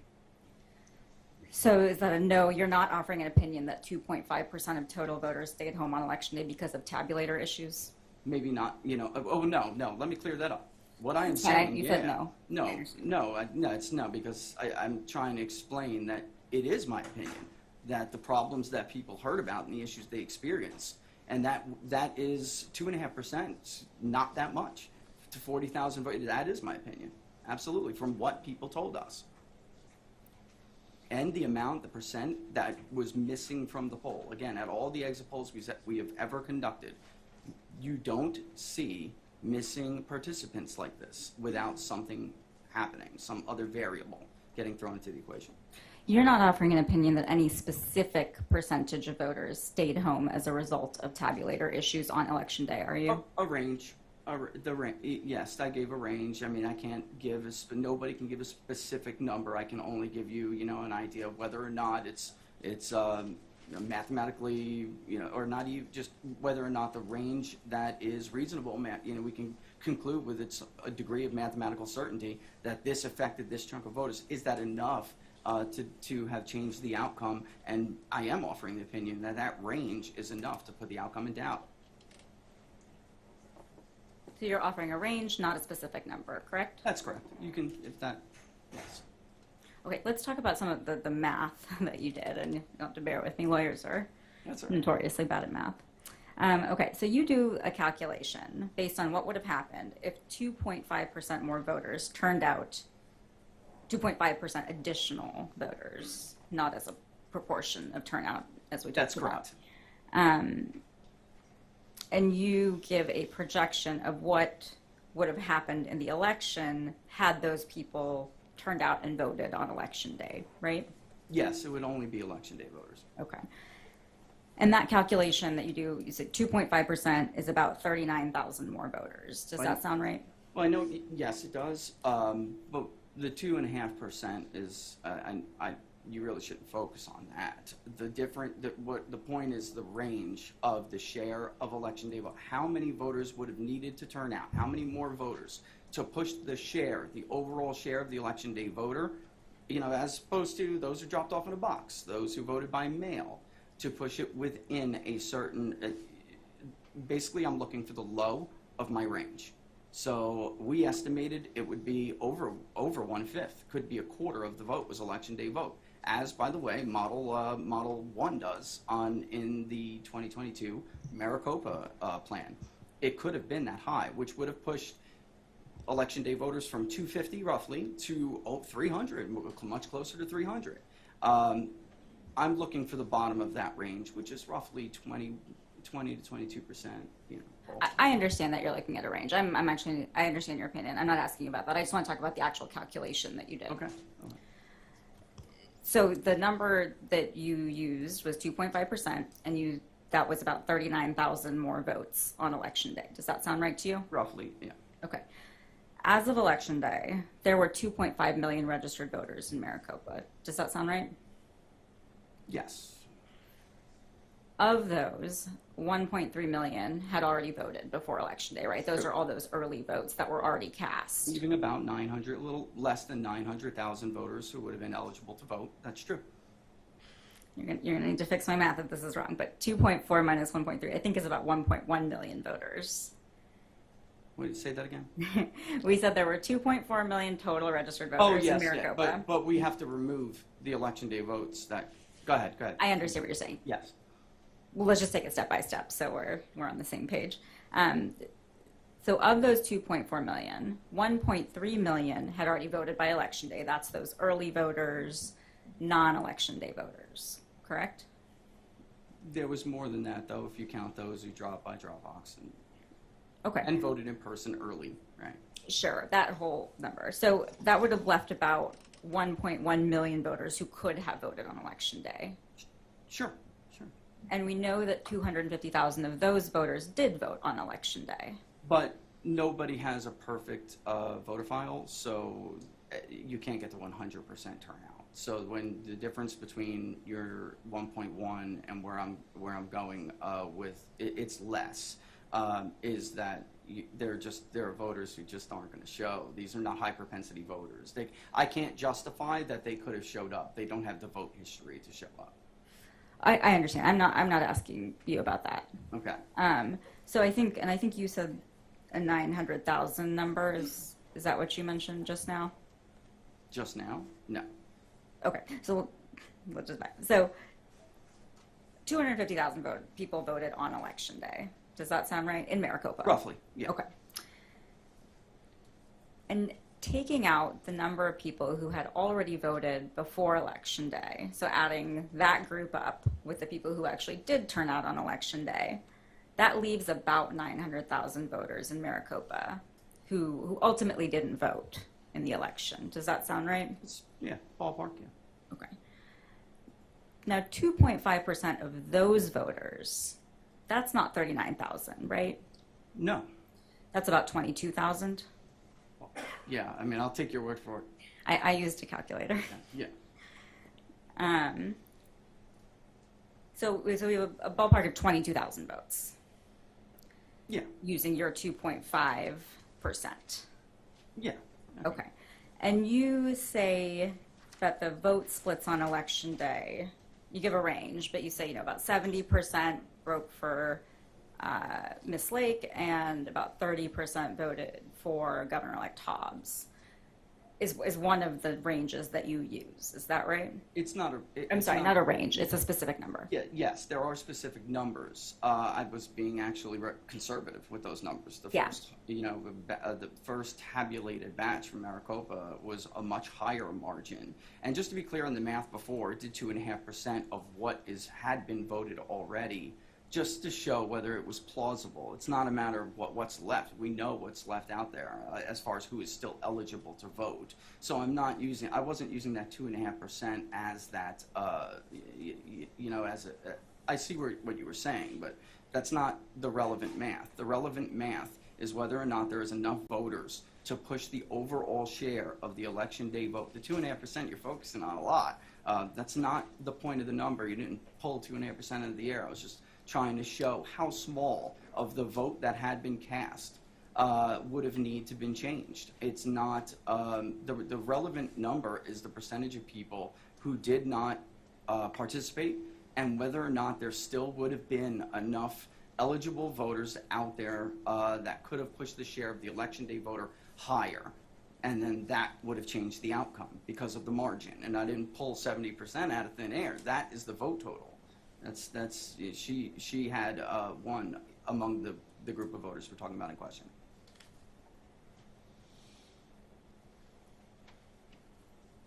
Okay, but taking your number, this is the number you reported, and that's the reason I'm using it. I understand that you're saying that there could have been a range, but the number you used was 2.5%. So I just want to make sure we're understanding what that 2.5% actually means. So that's what these questions are about. I understand. Okay, so taking your number, the 2.5%, of the voters who could have been left to vote on election day, that's actually about 22,000, not 39,000. I'm talking about the entire electorate. The entire electorate. With that too, and that you're again, the math is still the math. There was still enough of what the exit poll indicated to us was that it could have been 20% of that 250 that did not show up because of a lack of completion of that questionnaire and because of the issues they reported. Again, if that's the case, would there be 50,000 votes remaining, from those who already voted early versus those who voted by election day? And there would have been 800,000+. And to speculate that they could have voted by mail. I mean, the mail was done, it's in. There's nothing else to talk about. We're talking about election day. Is there enough? And I'm using that as that 2.5% of the total vote, just to see whether or not it would fall anywhere near that range, and it would. So you gave some projections, had 39,000 more people voted on election day, right? Yes. 39,000 people out of the 250,000 people who did vote on election day, that's about a 16%. It is. Okay. Yes. So your hypothetical, the number you chose, what you're evaluating is what could have happened in theory if almost 16% more voters had turned out on election day. Is that right? Yeah, that's fair to say. I mean, it could have, because of the margins, and they did vary. For instance, some of the draw three, she won 80% of those votes. It wasn't 70. I was being conservative with that 70%. The truth is, in the areas that we're talking about that are likely if you want to call them suppressed, I don't know what, term you want to use, but those voters who didn't show because of those lines, in some of those areas, it was higher. I was being conservative with 70%. Miss Lake was winning 76% plus of some of these areas. So it didn't need to be, it might not needed to even have increased by 15%. Or 16, That's, almost yeah, 15.7, maybe something like that. Yeah. I defer Sorry. to your math over mine. 15.7. Around 16%. Okay, that's actually sort of what you just talked about. It's actually a little bit different than what I was trying to ask you about. So let me just rephrase what I was trying to ask.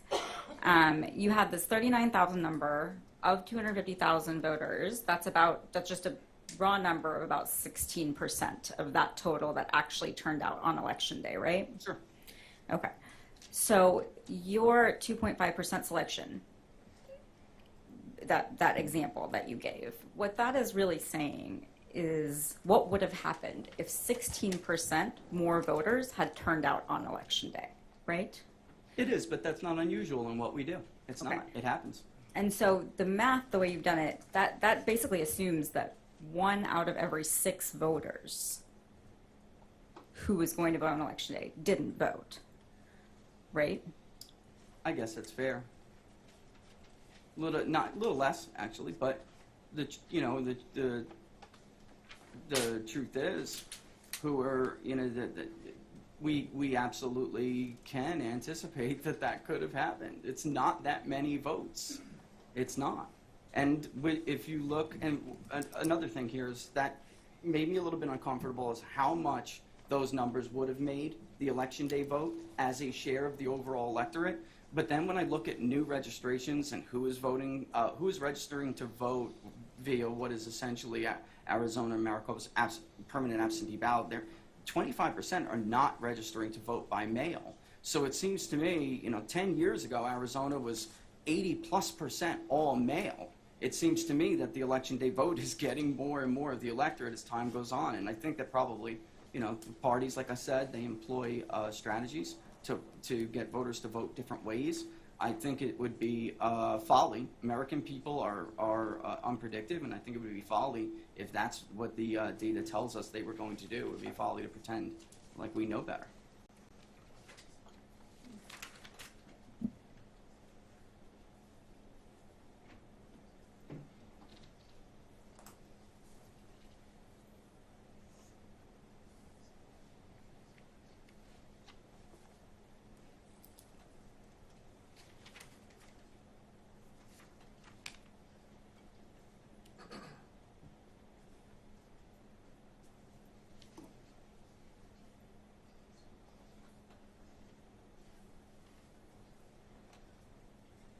In your direct testimony, you used the term disenfranchised. What did you mean by that term? I think if governments can't do everything in their power, there are always problems on election day. There's always going to be something that turns up. But if this was normal, then I would see this in every exit poll I do. This was not normal. This is the first time this has ever happened to me. The first time. So I can only assume these people, I mean, when you hear the frustrations in their voice like we did, there's no other word for it. Okay, so by disenfranchised, you mean the people who chose not to vote. I would argue they didn't choose not to vote. Again, they may have chose not to vote early, but that's their right. They chose to vote on election day, and they were not provided ample opportunity to do so. This one gentleman's going to stick in my head forever. He showed up, it was 7:13 in the morning, and he said, I'll vote after work if I can. I don't know if he did or not, and that to be fair, but he didn't take the exit poll. And I think just one last question for you. You have no knowledge that anyone from Maricopa County or otherwise intentionally tampered with the printers or tabulators, correct? Not my purview, ma'am, no, correct. Although I will say this, when you look at it by congressional I'm sorry, district. you said... Oh, no, you're right.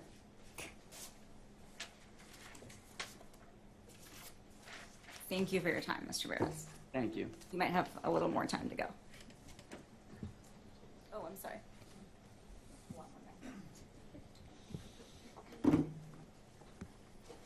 Morning, Mr. Barris. Good morning. How long have you been working in the polling industry? Altogether, about 8 years. Did you start 8 years ago, or was there For a my gap? own 6. 6. Did you start 8 years ago, or was there a gap? I understand what you mean.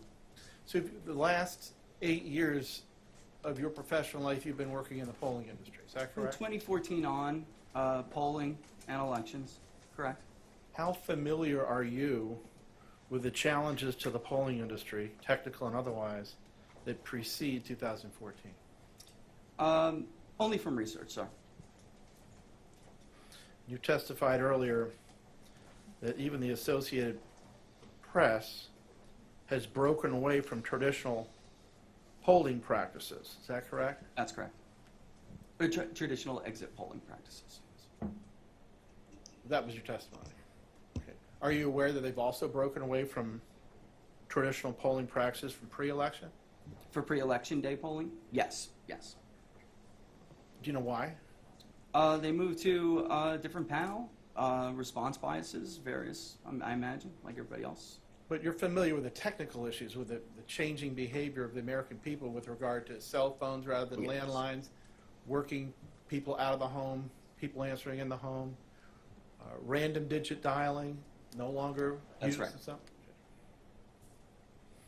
So because of those changes, polling, specifically in the last 25 years, has been notoriously flawed, correct? Not all of it. Some of it, Most of it? most of it. Yes.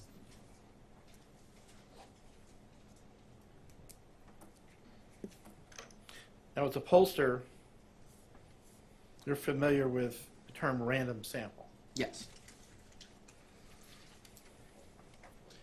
And my understanding from your report is that you sampled or attempted to sample 813 voters in the state of Arizona?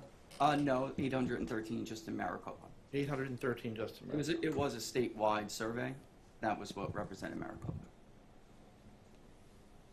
And how many voters in Maricopa?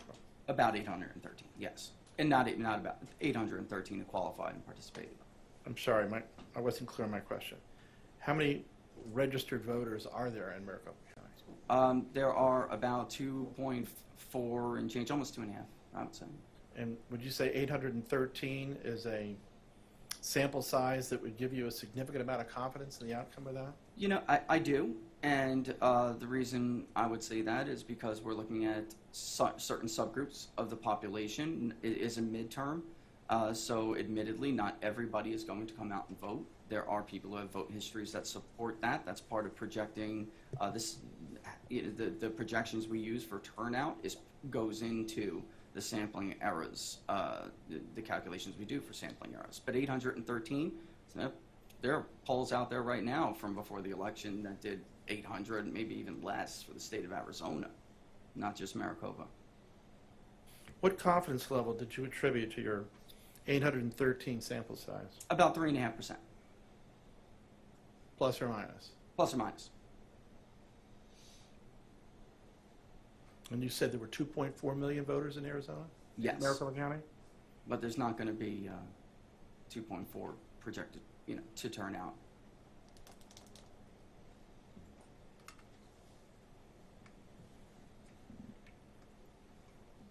What steps did you take in order to ensure that those 813 were selected randomly? That's a great question. We use a vendor, a national voter file database, and in this case, it is national, but we obviously just stuck to Arizona, and they draw a random sample off of the voter file, and from there, when we contact them, it is randomly selected. So I understand from your testimony that you did not select the random sample, is that correct? Well, of course I did. I mean, every Just vendor. testified that a vendor did, is that correct? No, the Your vendor Honor, is I the would data ask that source. the, It is randomly selected. Okay, so Your Honor, may I object? I would just ask that counsel allow the witness to finish responding before he interrupts him. Here's the way it has to work, okay? Your attorneys on the other side are gonna have the chance to ask better questions. So, like I said before, wait until the question's completely asked. And there may be an objection. So if you see somebody stand up, it's a clue, an objection's coming. Give me a chance to reply before you Yes, answer. Your Honor. then I'm going to let Mr. Liddy give him a chance to answer before you ask the next question. But if you're asked a question and you can answer it yes or no, you should answer it yes or no in the law. And then other questioning later will maybe clarify further the answer. Okay? So, next question. Mr. Barris, I apologize if I misunderstood your response. I now understand your response to be that you got the universe of registered voters from a vendor, but it was you yourself that did the random sampling. The software does the random sampling for everybody, Council. Everybody. For everybody. Most, all the pollsters, let me rephrase that. All the pollsters I know rely on software to draw random samples from the database. I'm not sure. Now, when you collect a random sampling, you're going to assume that some of those people that were randomly sampled are not going to participate in the poll, correct? Absolutely. So in your original universe, it exceeded 813? Yes, of course. Yes. If I understand you correctly, yes. And then you assume that those who declined to participate in your poll and that those who, well, I want to ask a compound question. You will assume that those that you invited to participate in your poll but chose not to, their behavior would be the same as those who did choose to participate in your poll, correct?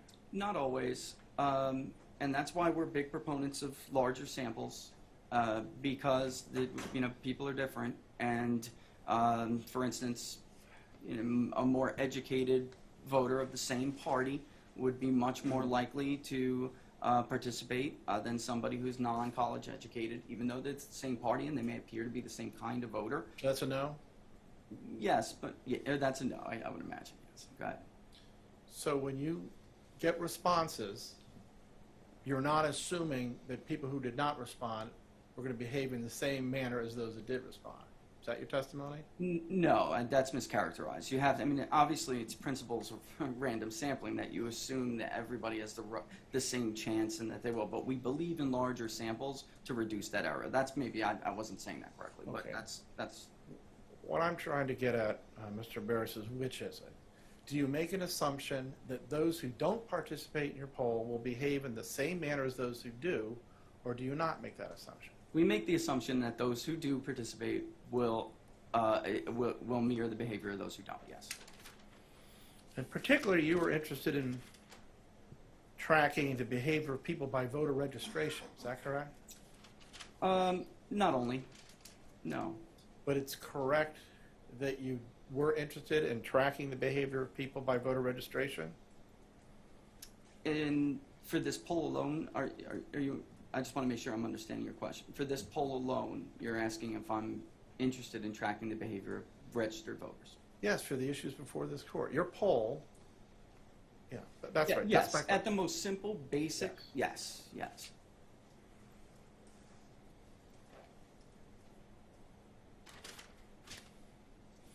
I think you testified that in addition to party registration, there are many different variables that can impact the behavior of a voter, correct? Correct. Did you test for those in this poll? Give me an example. Well, let's say that in a previous election there was a candidate for statewide office who was registered a Republican prior to 2022. And then in 2022, there was a candidate for statewide office who, upon winning the primary, feigned to have a dagger and slaughter the supporters of that other Republican. Could that be broadcast throughout the state affect the voting patterns of other people that are registered as Republicans that you would anticipate and in fact did vote in 2022? I got to be honest. I mean, Your Honor, I don't know if I could. That's such an over-the-top example. I don't know if I could make a serious response to that. Well, you can ask to have a question rephrased if you wish. If you don't understand the question, don't guess. Please say that you can. Can we get a? Yeah. There are events that do change voting behavior. Absolutely. And If I that, understand that okay. correctly. And are you aware that that, as you characterize it, over-the-top example actually happened? It's not a hypothetical? No, I'm not. Okay. And so therefore you did not test for that in your survey, the results of which are here in this court? Yeah, but if you're suggesting it impacted one group of voters over the other, I can absolutely point to 10 counterexamples where our main problem is not a response bias that would act in the direction that would change the behavior of a voter in the course you're suggesting. I can point to 10 others that would suggest that I have to do my job a lot harder and dig a lot deeper because voters are so terrified to even talk to people and give their opinions anymore. So, I mean... So it's your professional opinion that registered Republicans in Maricopa County that have a history of voting in every election and have, for Senator John McCain, every time he was elected and when he ran for president, would not have a negative reaction to another Republican running statewide who feigns to slaughter the McCain supporters? You know what? That's all going to come up in the margins for candidates, you know, and if they tell me they're going to vote, your example's irrelevant, because if you're telling me they're going to vote and they have vote history, they're not going to lie to a pollster. They'll just simply tell me, I'm not going to vote. Okay, so your opinion is that my example's not going to matter. Is that because every registered Republican is going to vote the same way in every election, regardless of whether the difference of the Republican candidate running for statewide office? Well, first, let me just clarify. I'm not saying your example doesn't matter. I'm saying I'd catch your example. I'd catch those voters. The vast majority of them, I'm going to catch them. So I'm not going to miss them. They're going to say, no, I'm not voting for this candidate A because of whatever, click, and that's it. Or I'm not going to vote because of it. They'll tell us that. But what was the second part of your question again? What was the follow-up? I'll accept your answer.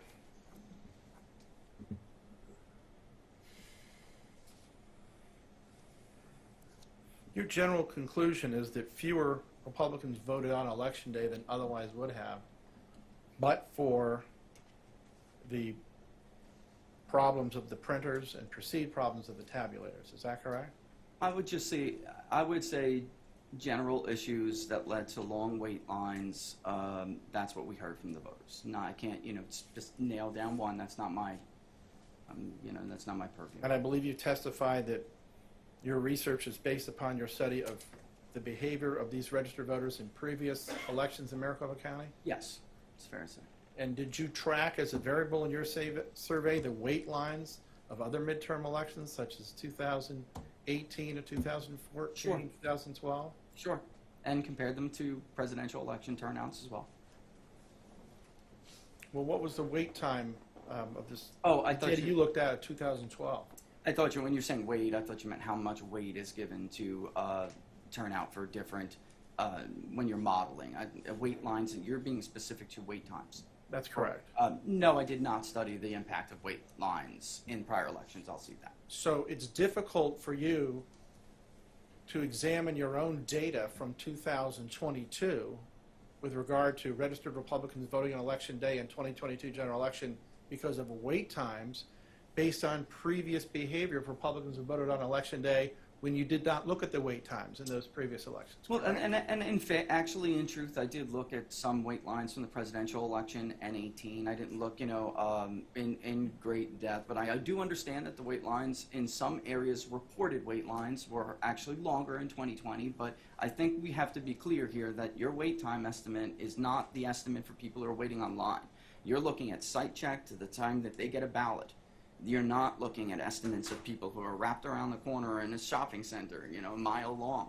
The county wait estimate is not the true estimate. And the 3-minute estimate is greatly exaggerated by adding Election Day drop-off ballots into that equation. Thank you. So is it your testimony that you did not account for the wait times in the midterm elections of 2012, 14, and 18?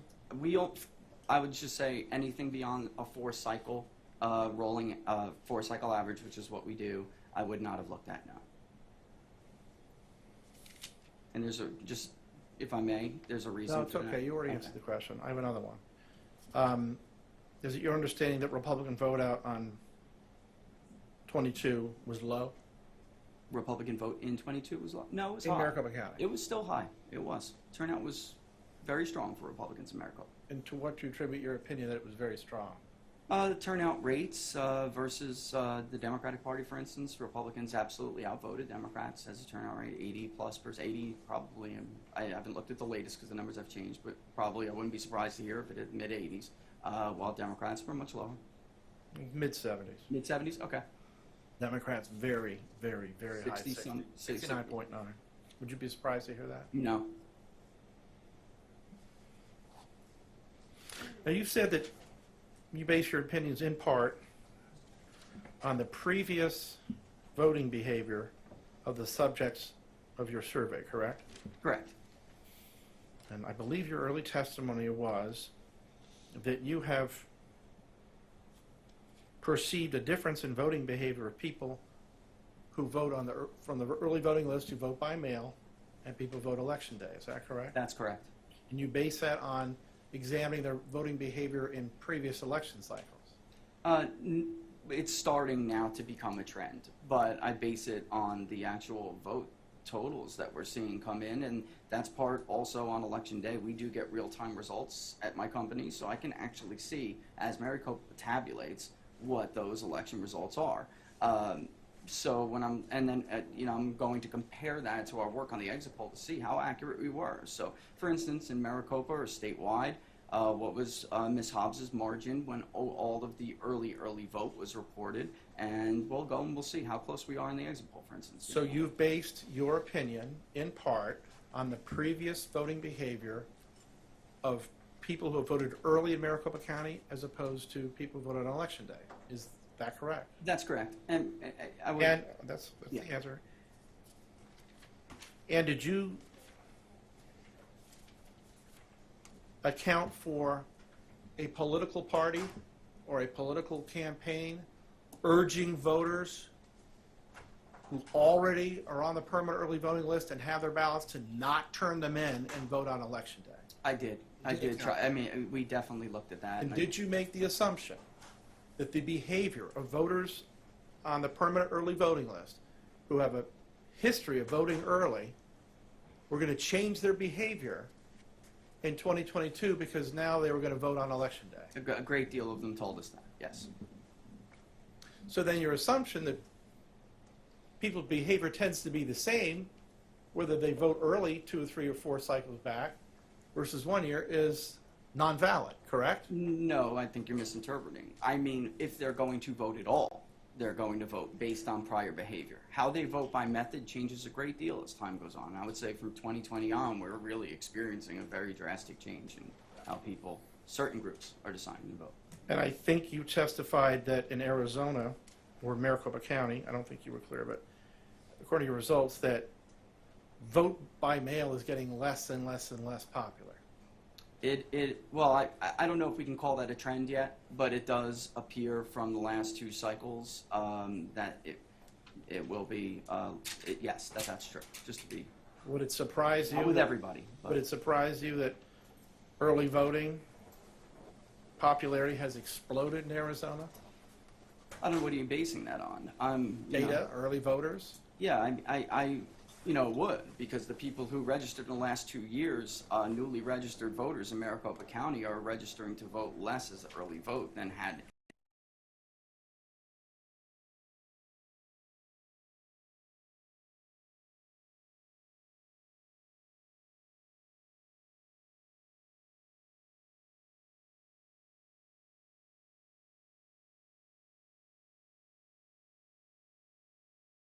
The people that registered for the early vote went from 75% to 77%? Well, you know what, that could happen, and then like I said, it's still that they are not changing their status, and when we talk to them, they are, as you said before, and you were right, there are people who are, and we can see them on the voter file, they're on the absentee ballot list, but then they tell us, I'm still going to bring my vote on election day, I'm going to bring my ballot. So I think we're just in a process, and maybe it hasn't caught up yet. The data just hasn't. And you're aware that 84%, are you aware that 84% of the vote in general election in 2022 was early voting? Yes, combined, yes. 16% election day. Thank you. No further questions, Your Honor. That's all the cross-examination? Okay, we desperately need the morning break.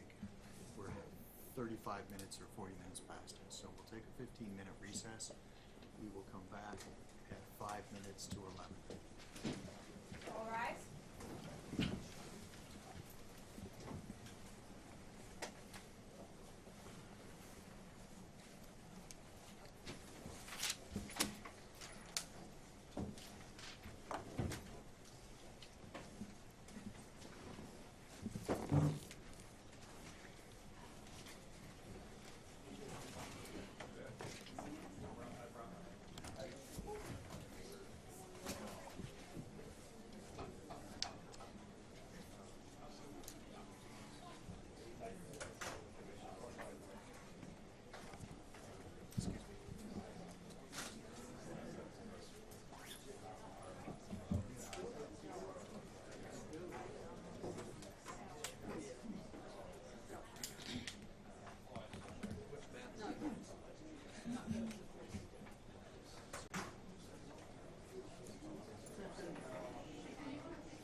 Okay, Brian, the recorder is here. Do you have to witness the transfer onto the flash drive?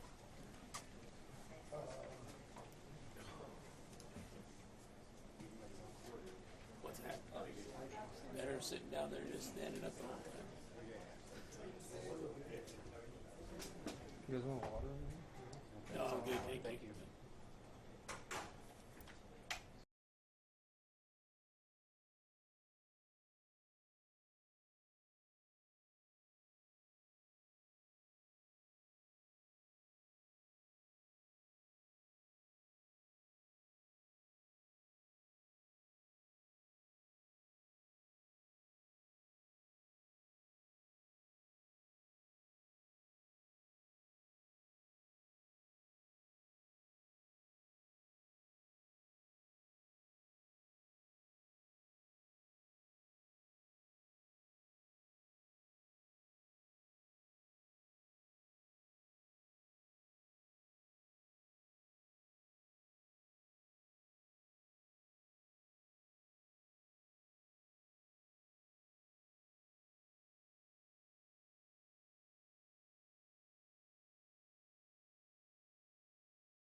versus Hobbs et al. Present for the record are the parties or their representatives and the respective counsel.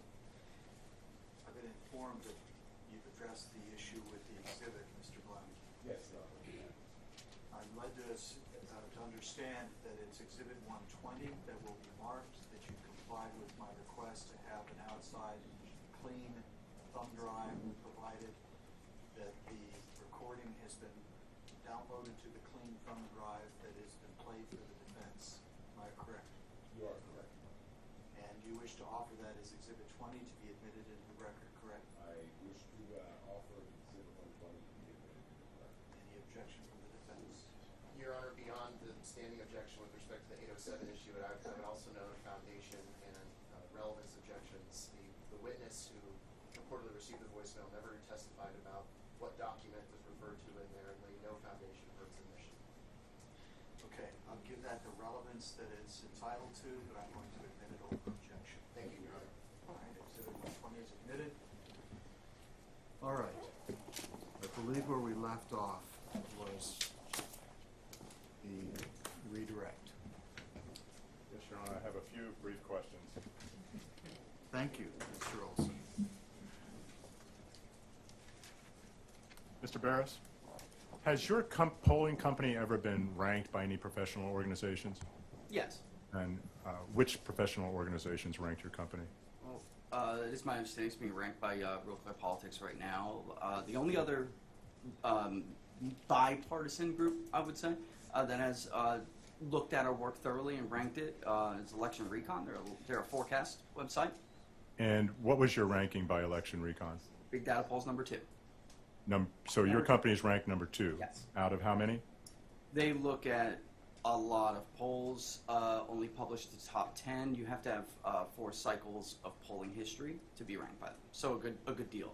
I would say it's probably in the neighborhood of 200 plus. So out of 200 plus polling organizations, you were ranked by Election Recon as number 2? Yes. And is that based at least in part on the accuracy of your polling results? It's, yes, how much of a bias you may have to one party candidate or the other, and your accuracy rate.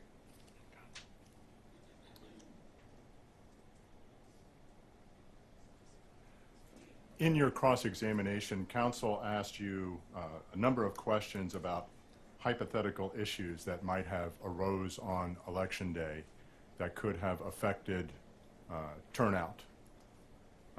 Based on your conversations with the participants in your survey, do you have an opinion as to what the primary issues that those participants were telling you about? Absolutely. And what is that? Objection, Your Honor. It calls for speculation and mischaracterizes the prior testimony and discussion. Okay. We could cure the second half of the objection by simply asking a straight question and not basing it upon any statement of prior testimony or answers. And I would, the question I think that you were posing, I just want to make sure that it's directed to the basis for his statements related to the opinion relating to the reasons for not showing up. I'll rephrase the question, Your Honor. You understand what I'm saying? I think I do. All right. Well, if you don't, I think we'll hear about it in just a second. So please re-ask the question, sir. You were asked by counsel for the defendants a number of hypotheticals that might have affected turnout on Election Day. You spoke with the number of participants. Sorry, objection, Your Honor. Can I finish my question, maybe? He's repeating exactly what he did before, and he's characterizing my questions hypothetical when it was not. And the court specifically asked him to just pose the question without referring to my previous question. Your Honor, I'm actually not referring to his examination. I'm referring to your co-counsel, and she actually used the word hypothetical.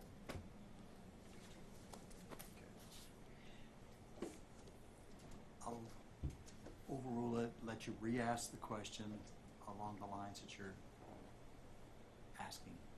Just restate the question, Mr. Olson. Yes, Your Honor. Mr. Barris, you were asked a number of questions by counsel for the defendants as what possibly could have caused voter concerns on Election Day. Do you recall that? Yes. In your conversations with those voters, what do you believe was the main concern expressed by those voters? Long wait times and the ballots not reading properly generally is what they expressed. You were also asked by Mr. Liddy about certain events. I think he used the word, if somebody talked about a knife and some kind of gory details as possibly affecting voters. Yeah, I recall. If I told you that any comments like that were made several months before the election, would any impact, any comments such as that be included in your data? Yes, as I said before, Mr. Olson, people would tell us they're simply not voting or they're voting for somebody else. It would have been included. It's after the fact. So I believe you said that you have never experienced a drop-off rate on exit polling that you experienced in November 2022 before? That's correct. And what was that drop-off rate again? The drop-off rate is normally anywhere between 5 to 8%. So for mail-in balloting, those who chose to vote by mail, the drop-off to 93% completion rate, meaning of those who said, yes, I will take your exit poll, 93% did, in fact, complete the exit poll. It was 72% for Election Day voters, which we don't see the differences like that. They're not that stark. Never have. So that was approximately a 19% drop-off rate in comparison? Approximately, yes. Out of how many polls have you conducted in your experience? Over 6 years, I think it's fair to say hundreds. Have you ever seen that much of a drop-off rate in the several hundred polls that you've conducted in your 6 years? No, I've not. Have you ever experienced anything even remotely close to that drop-off rate? And not on an exit poll, no.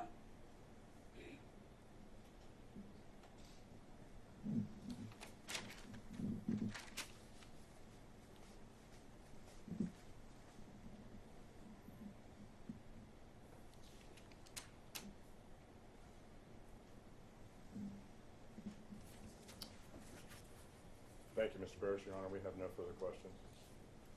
May we excuse the witness? Yes, Your Honor. Mr. Barris, you're free to go, sir. Thank you, Your Honor.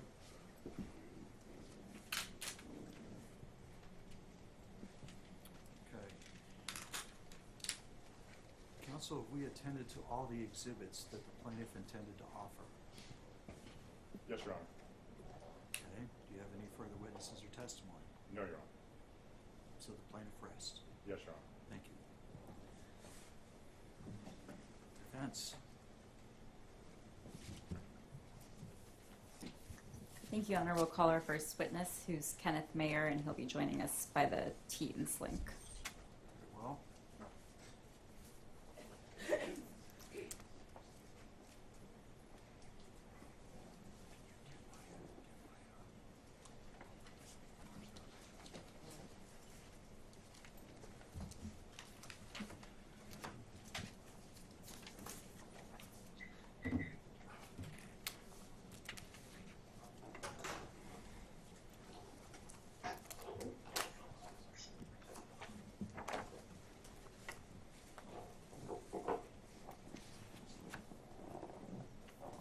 Mr. Mayor, can you hear me? I can, Your Honor. I'm going to have you sworn in, sir. If you'll raise your right hand, my clerk is going to swear you in. You do solemnly swear the testimony you're about to give will be the truth, the whole truth, and nothing but the truth, so help you God? I do. Very well. Doreen, you may proceed when you're ready. Thank you, Your Honor. Good morning, Dr. Mayer, and thank you for being here. I'd like to just begin by discussing your background. So first, will you please briefly describe your education? I have a PhD in political science from Yale University that I received in 1988 in political science. I received a bachelor's in political science with a minor in applied mathematics from UC San Diego in 1982. Next, will you describe what position you currently hold? I am currently a professor of political science at the University of Wisconsin-Madison and an affiliate faculty at the La Follette School of Public Affairs, also at UW-Madison. Now, can you briefly describe some of your scholarly work and the publications in which it appears? Most of my recent scholarly work has been in the area of election administration, everything from voter turnout to wait time and non-voting, voting rights, redistricting, and also academic studies of the presidency. Okay, and can you, I know you just described a number of different areas of research. Can you focus a little bit on some of your work as it relates to polling and tell us a little bit about your background there? I have actually done various polls since my earliest days at Wisconsin. I was hired as a pollster in the early 1990s.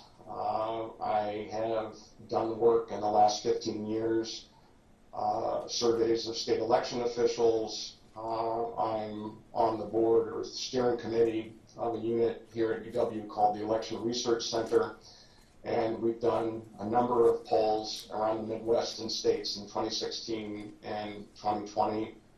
I've also done surveys of non-voters, so I've been involved with the design and execution of surveys and polls over the last 30 years.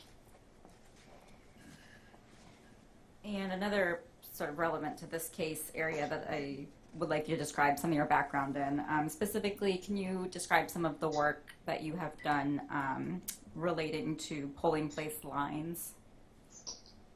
I was part of a national research group that did a study of polling place wait times and lines in 2016. And I'm currently involved with some advice or consulting with a local municipality about optimizing their allocation of polling place resources to reduce wait times. And have you previously testified as an expert in legal cases? Yes, many times. Have courts relied on your expertise and opinions? Yes, they have. Has a court ever rejected your testimony? As being excluded as a non-witness or not an expert witness, no. Have you served as an expert witness for both plaintiffs and defendants in the cases that you've been involved in? Yes. And have you worked on behalf of both Republicans and Democrats? Yes. Now, turning to this case and your work in this case, as it relates to printing and tabulator issues, what were you asked to do?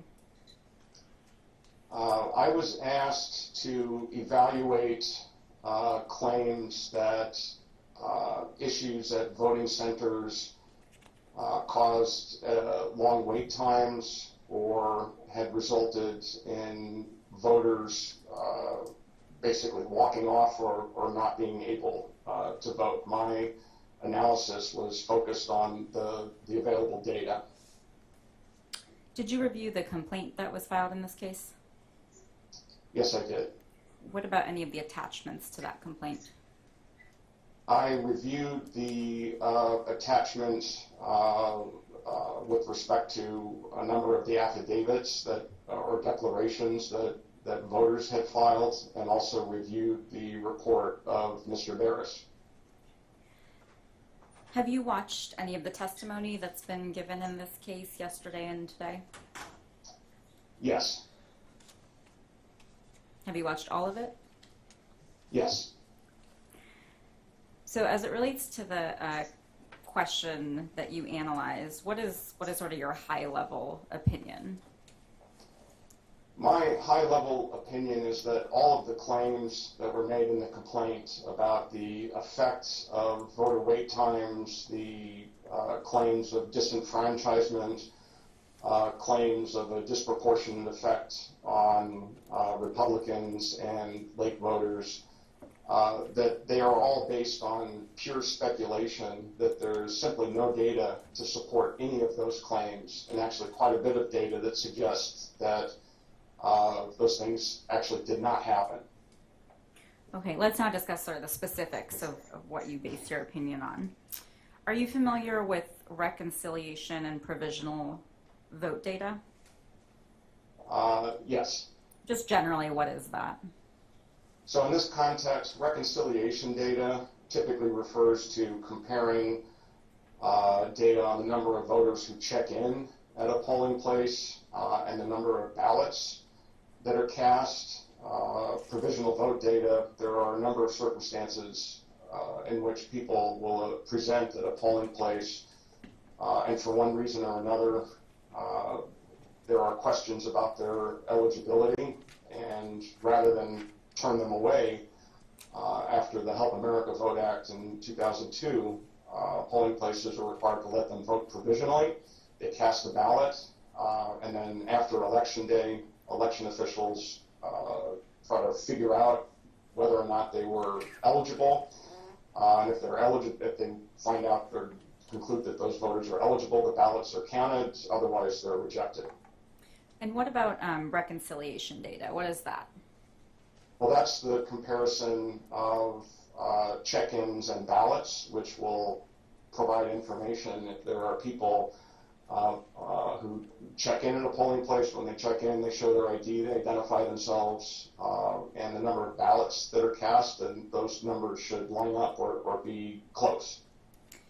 And did you examine reconciliation and provisional vote data in this case?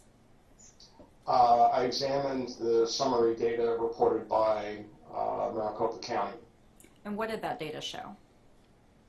It showed that there were, I think the numbers are, there were 170 voter difference between the number of people who checked in and the number of people who cast a ballot, and we don't have information about why they were not, or they did not cast a ballot, either a ballot that wasn't counted or a potential walk-off. So that gives us an idea of the number of people who, for example, might have presented at a polling place and because of trouble with the ballot or trouble with the tabulator, simply left without putting their ballot into door 3. I also looked at the provisional vote data, the summary data produced by the county, which shows the number of provisional ballots that were cast in the county. And what about, did you look at any data about voters who perhaps checked in at one voting location but then didn't ultimately vote there and voted somewhere else? Yes. So there is a process that voters who check in at a voting center and for one reason or another have trouble turning in their ballot, or there was a tabulator issue, they didn't want to use the door 3. They had the opportunity to actually check out of a vote station and go to a vote center and go to another vote center. And it would also show up that if someone checked in at a vote center and for whatever reason didn't submit a ballot that was tabulated and they actually left the vote center without checking out and went to another vote center, that's also something that will show up in the data, because then they'll be in the registration system twice, once where they checked in initially and once where they checked in a second time. And there were, and I would have to look at the county report. I think there were 84 people, 94 people who checked out and then checked back in and voted. There were another 120 or so people who checked in and then left without checking out and then cast a ballot at a second vote center. And I think all but 13 of those ballots, or all but 13 of those voters were able to successfully cast a ballot that was counted. Okay, so in your opinion, is there any reason to believe that large numbers of voters abandon their efforts to vote after encountering difficulties with tabulators? Not only is there no evidence that that happened, the evidence that exists suggests strongly that that did not happen.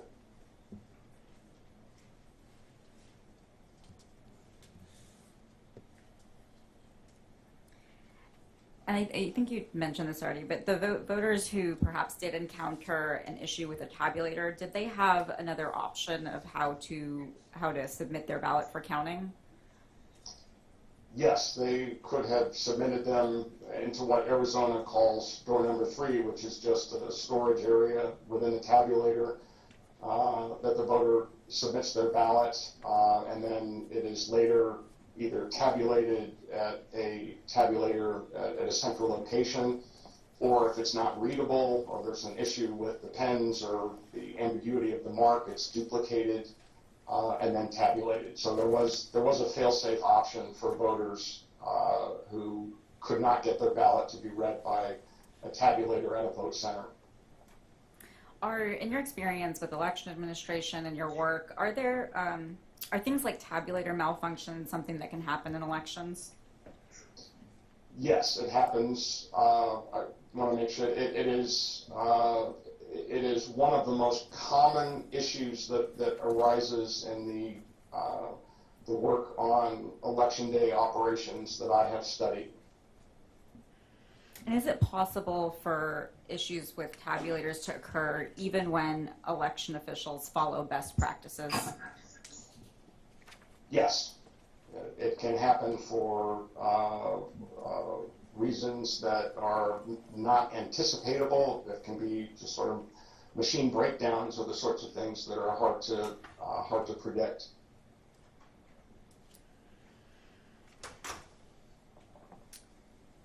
When tabulators do break down, is that a reason to suspect that the integrity of the election results are somehow compromised? No, it's not. Are you familiar with the Cybersecurity and Infrastructure Security Agency? Yes, I am. What is that? It is a unit within the Department of Homeland Security that was created to address critical infrastructure problems and cybersecurity problems, and I believe it was in 2017 when election infrastructure was declared a critical infrastructure. It became part of the purview of that unit within DHS. Has that agency put out any information or guidance on sort of how to think about tabulator malfunctioning and whether that has any effect on election integrity? Yes, they have. They put out information that provides their conclusion that when you have a paper ballot, that's a physical record, and that's universally agreed to be the best way to secure the integrity of elections, because you have a physical representation of the vote. And they put out information to combat misinformation that says that the fact that there's a paper ballot means that tabulator malfunctions actually don't undermine the integrity of elections, because even if one tabulator is not able to count a ballot, the ballot is still there. It can be counted. So in the view of CISA, a tabulator problem does not compromise the integrity of an election when you have a paper ballot. Okay, so to kind of wrap up this part of what we've been discussing, did you find any evidence that large numbers or any specific number of voters were disenfranchised because of the tabulator issues that occurred in Maricopa County? No, and I'll restate this as about what I said earlier. Not only is there no evidence that occurred, the evidence that we have and things that we can directly observe suggest conclusive. Working with the data that the county produced, it does indicate that there were long wait times, sometimes exceeding an hour and a half or 2 hours at some vote centers. Do you recall roughly how many vote centers had that sort of a wait time? I would have to look at the report. I think it may have been 7%. So, but I don't recall specifically sitting here. Okay.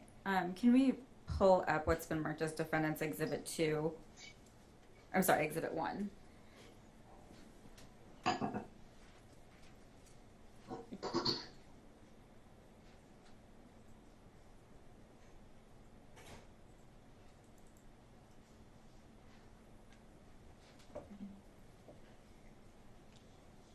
And we can turn to page 8.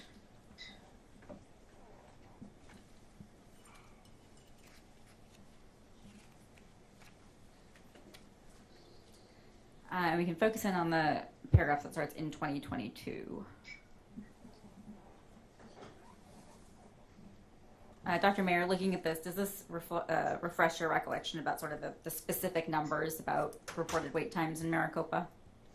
Yes. So the 7% reflects the percentage of vote centers that had maximum wait times of over an hour, and that nearly 3/4, or 72%, reported a maximum wait time of 30 minutes or less.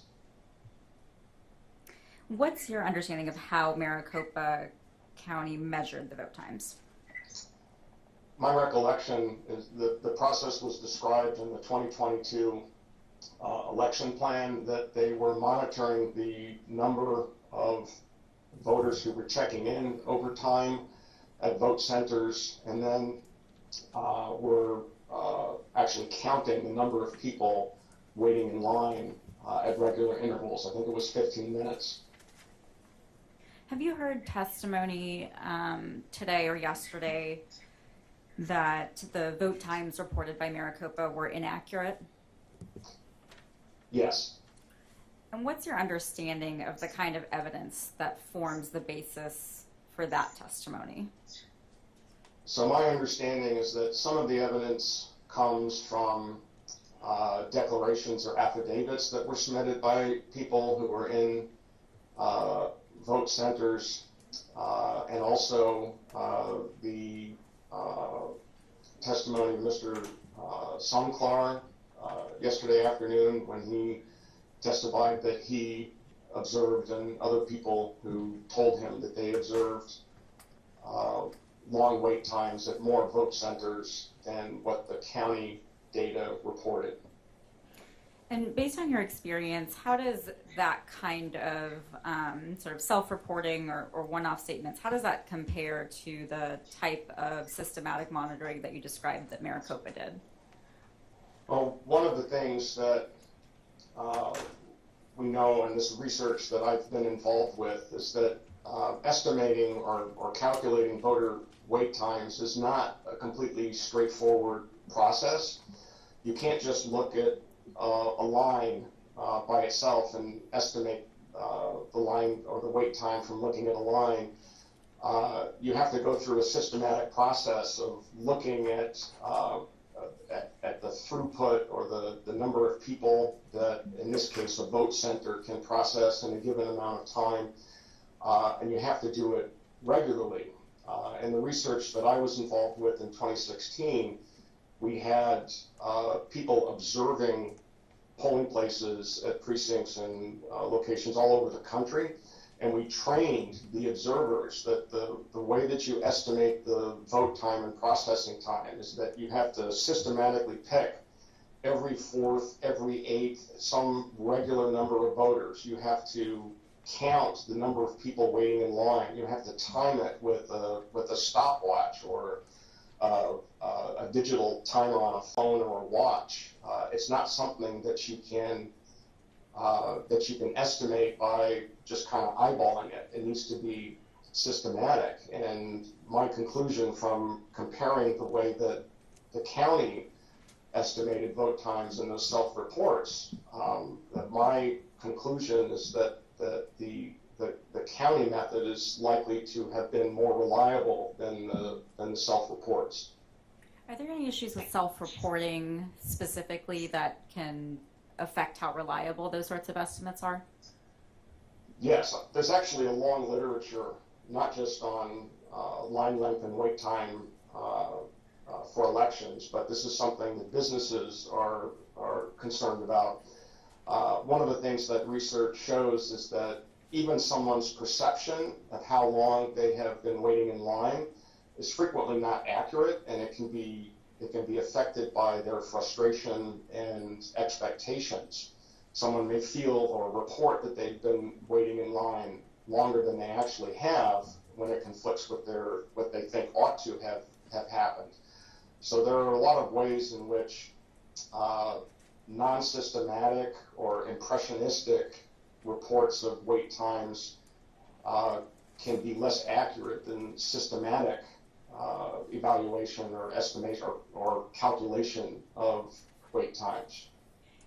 And you mentioned that you reviewed some of the declarations that were submitted in this alongside the complaint. Was there any evidence in those complaints of sort of this unreliability or variation from the self-reporting that you saw?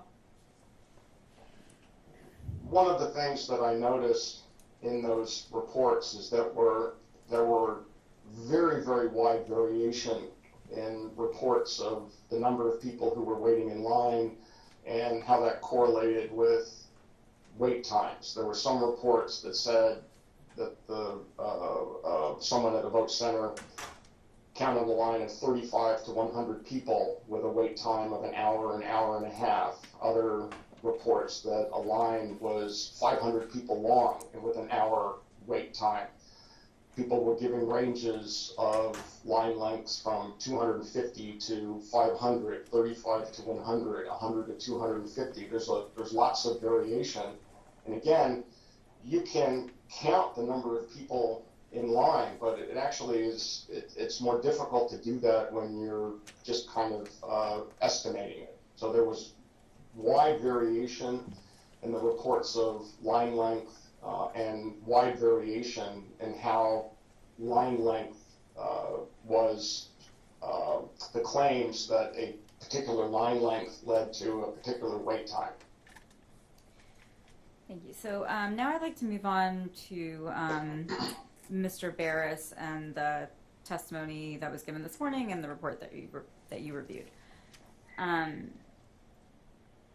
Let's start with the conclusion or the opinion that the tabulator issues at vote centers disenfranchised enough voters to affect the outcome of the election.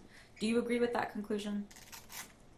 No, absolutely not. There's absolutely no evidence to support that conclusion. Okay, and we can sort of break it down and go through each piece of it. So let's start with the poll that Mr. Barris conducted and that he described this morning. In your opinion, does that exit poll support Mr. Barris's conclusion? Not at all. What are some of the issues that you found with that poll? So as I listened to Mr. Barris's testimony,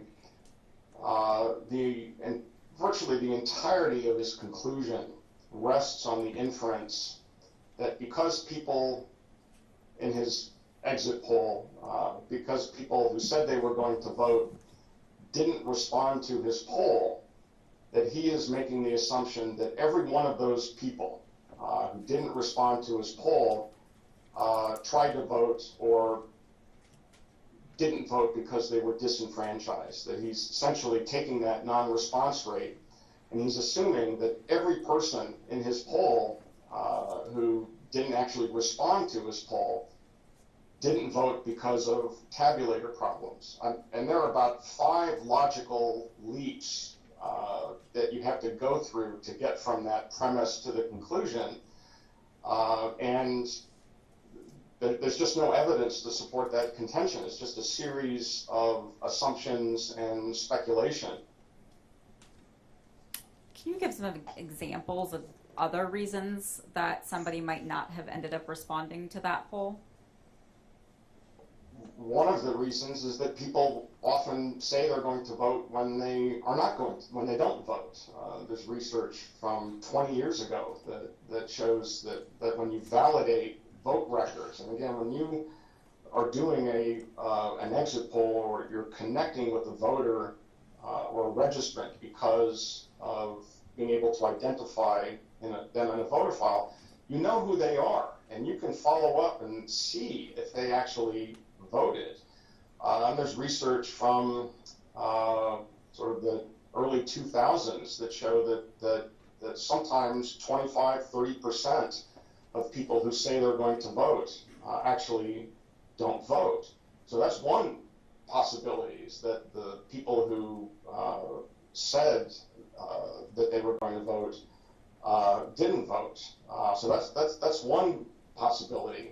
Another is that the people who fall into that category say that they're going to vote and then don't vote. There are all kinds of reasons why the effects might be different for different types of voters. You might have someone who votes absentee be more likely to respond positively and vote as opposed to someone who is telling you what they might do 2 or 3 weeks in the future. There can be a proximity effect where someone who was just asked to participate in the poll and agreed to it, and they complete the poll in a couple of days or a week, they might be more likely to eventually respond to the poll and participate when they just voted, as opposed to if they're going to vote on election day and that act might be 2 or 3 days, a week, 2 weeks, 3 weeks in the future. So there are all kinds of reasons why someone might say that they're a likely voter and then not vote, or say they're going to participate in the poll and agree to participate in a poll and wind up not participating.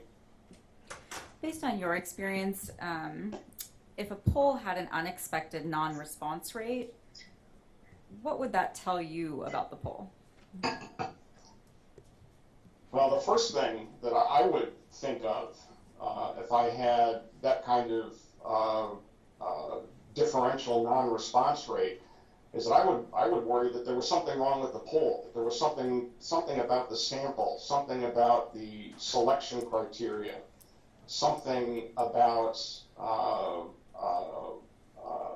who was more likely to respond, whether it's demographics or age or even partisanship. I think it's worth noting that Mr. Barris has actually presented no data to support any of his contentions, neither in his testimony or his report. There are no marginals, there are no demographics that break down the people who responded or didn't respond. There are all kinds of reasons why that might happen. And again, having gone through this process myself, my initial reaction would be there's something going on with my sample. There's something going on with that screen that's not picking up the thing that I'm trying to measure. In your view, I mean, you heard Mr. Barris's testimony, and he said that the people who ultimately responded to the poll, those were people who voted. Is that your understanding? Or at least self-reported voting, I should say. That's my understanding. These are people who said that they voted.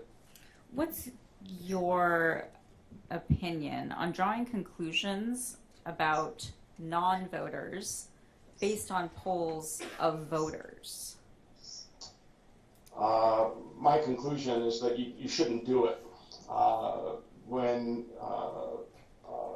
there are polls, there are surveys, large-scale surveys. Some of them are done by the Census Bureau. Some of them are done by academic centers that actually go into the details of who voted and who didn't vote. And those polls actually have a battery of items for people who say they didn't vote, about why they didn't vote. And the one that I refer to is called the Survey on the Performance of American Elections.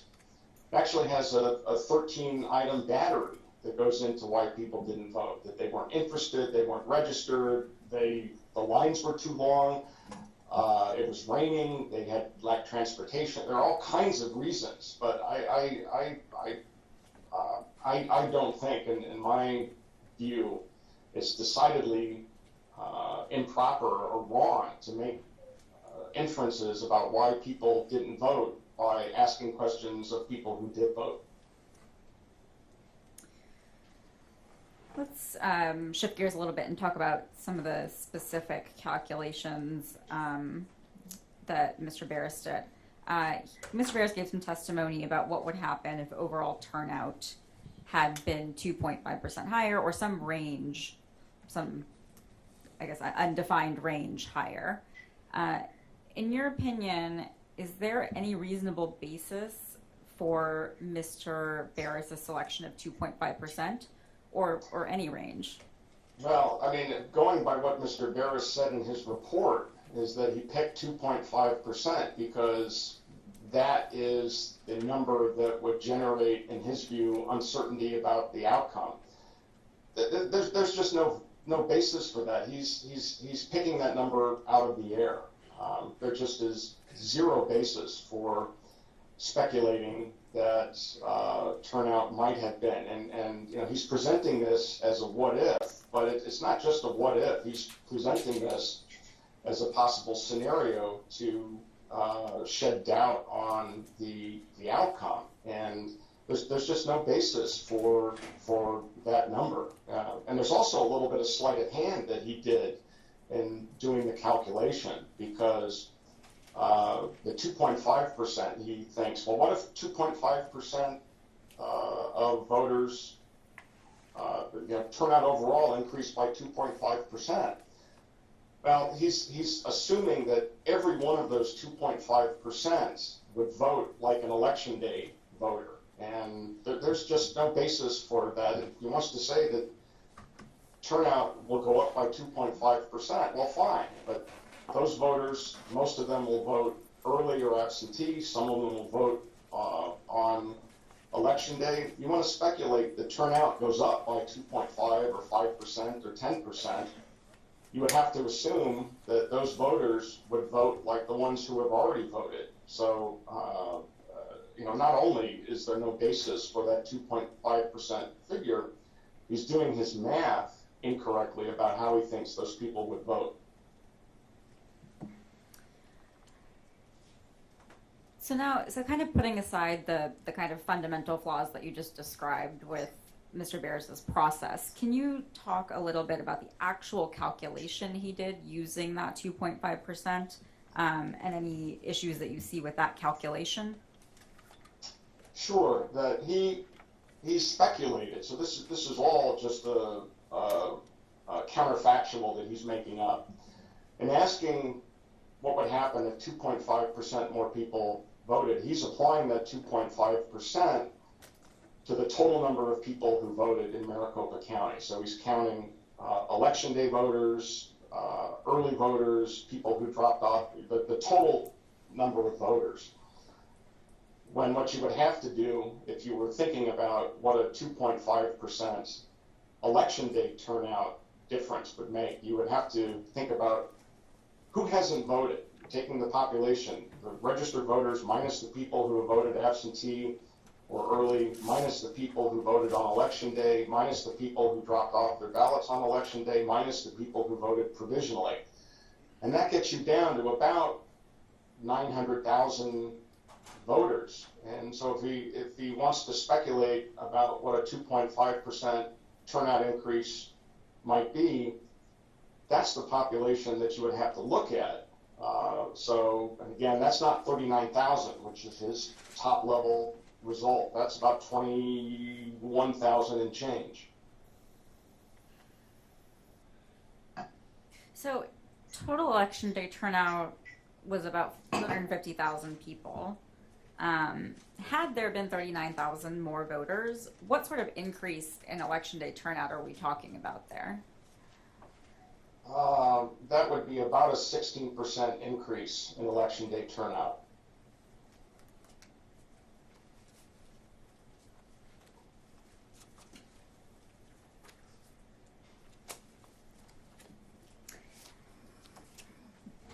What, just briefly, Mr. Barris, I think, used terms like a reasonable degree of mathematical certainty or other phrases like that.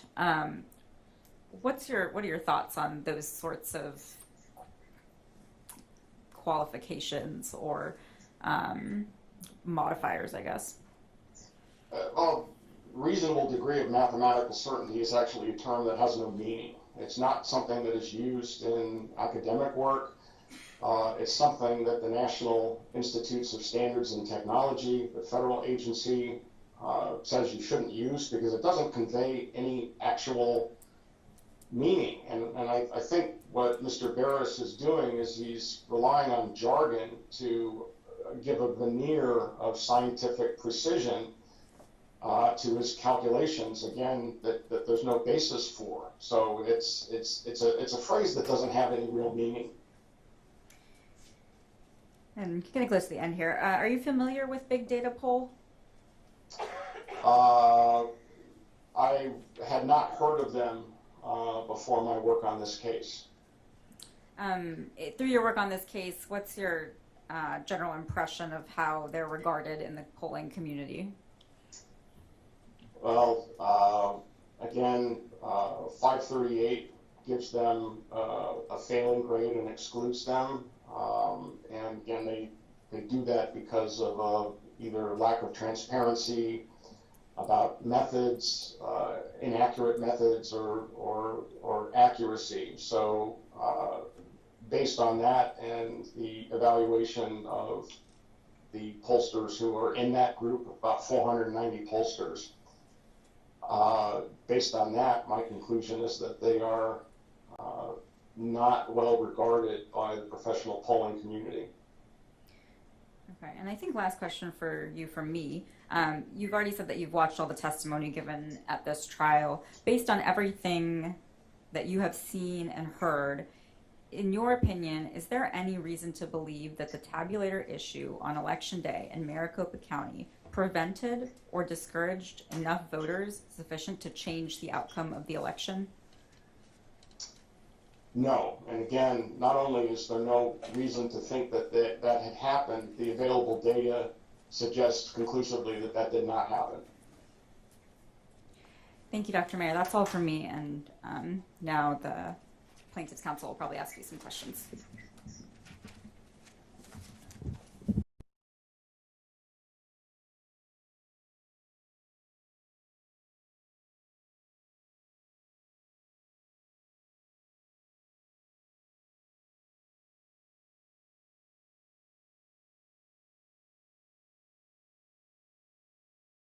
Which is Defendant's Exhibit number 1, I believe.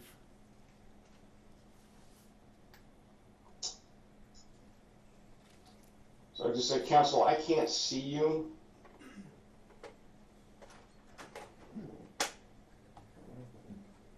Can you see the exhibit, Mr.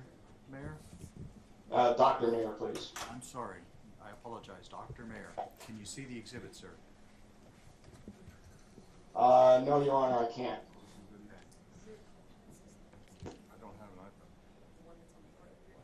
Oh, that. Can you turn that on or something?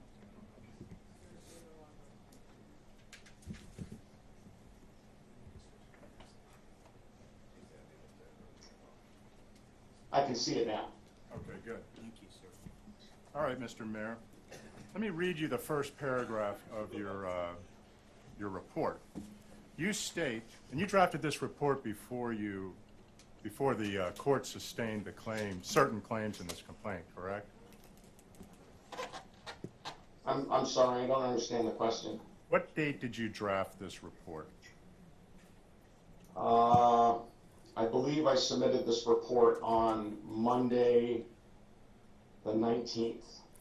Did you know that the court had sustained certain claims made in plaintiff's complaint before you submitted this report?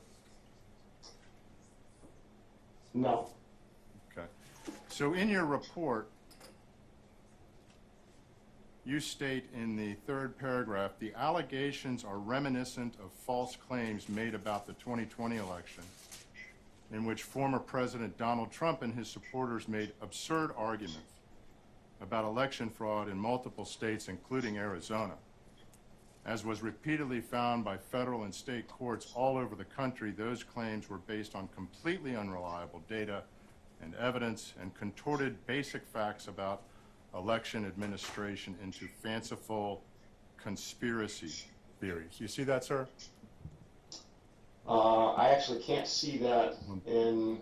Do you recall making that statement in your report? Yes. Okay. So as I said earlier, the court found that 2 of plaintiff's claims were sufficiently meritorious to allow them to proceed to this trial.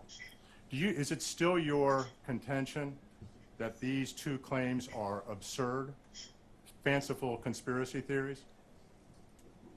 My contention is that the claims that the tabulator problems disenfranchised enough voters to cast the election into doubt are incorrect.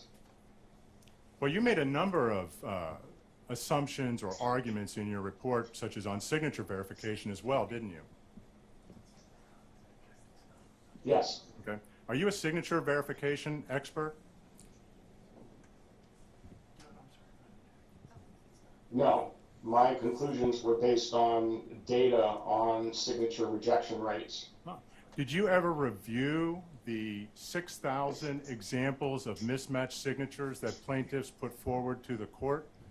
Objection, Your That's Honor. as an exhibit to their complaint? Objection, Your Honor. This is all relating to claims that have been since dismissed from the case.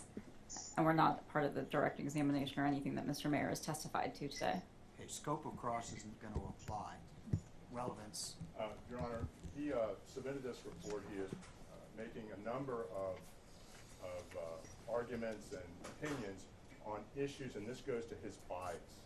So he is castigating all of plaintiff's claims, calling them absurd, calling them conspiracy theories, and he in fact has no basis to make any of those arguments, and that's what this shows.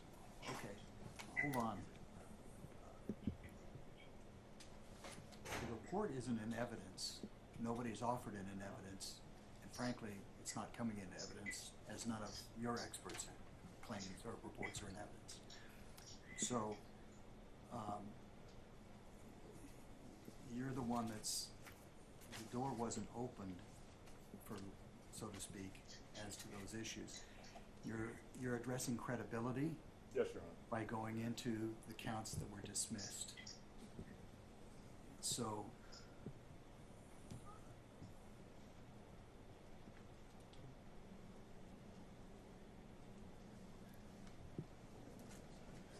I can give you some leeway in terms of addressing his opinions as they relate to a baseline for who he is and where he draws his experience from for rendering opinions, but we're not getting into the weeds related to the minute details of why certain claims were dismissed or not. Fair enough? Yes, Your Honor. Okay. Thank you, Your Honor. All right, Mr. Mayor, you claim to be an expert in a number of things.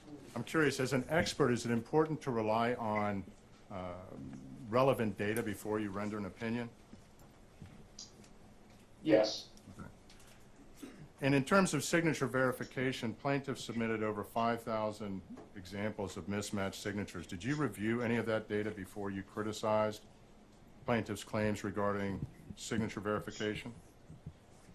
My claim was based on the data on signature matching rejection rates in Arizona and in jurisdictions around the country that engage in signature matching. So you didn't, so the answer is no, you did not review that data, correct? That's correct. Did you review any of the sworn testimony of the actual signature reviewers who were reviewing signatures for Maricopa County in the 2022 general election? Objection, Your Yes. Honor. Relevance. The data he's referring to is from the 2020 election, which is not before this court. No, Your Honor. I'm referring to the sworn testimony of signature verifiers for the 2022 general election. And, go ahead. I'd moved on from the 5,000 examples. I'm puzzled. I have this look on my face because I read the affidavits and I must have missed those thousands of signatures. The declarations that we submitted, the 3 from the signature verifiers, testified under oath as to rejection rates that they were performing for 2022 signature verification. Okay.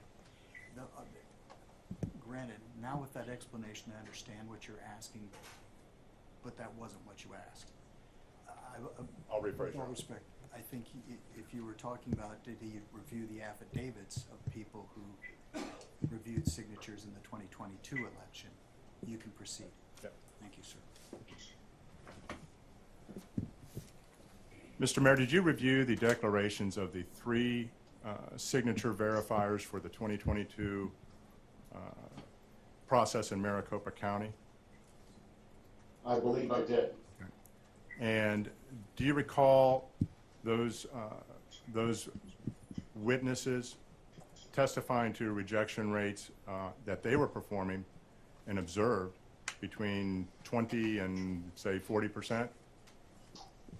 That's what I recall. Okay. Do you think they're lying about that? My conclusion was based on those rejection rates were hundreds of times higher than the actual rejection rates in Maricopa County, Arizona, and jurisdictions around the country that use signature verification. I'm not making a claim about whether or not they're telling the truth or lying. I'm saying that those reported signature verification rates are wildly higher than rates that have occurred historically in jurisdictions around the country. Okay. But you've never personally inspected signatures in Maricopa County? That's correct. Are you an expert in anything related to cyber? I'm not offering a conclusion about anything related to cybersecurity other than the sources that I cite in my report. Did you examine any of the ballots that were used in the 2022 election? No. Are you aware that plaintiff's cyber expert examined ballots used in the 2022 election? That's what he testified to. So you are aware of it? Yes.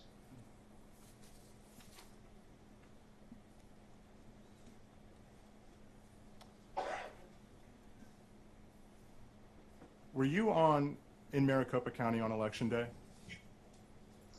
No.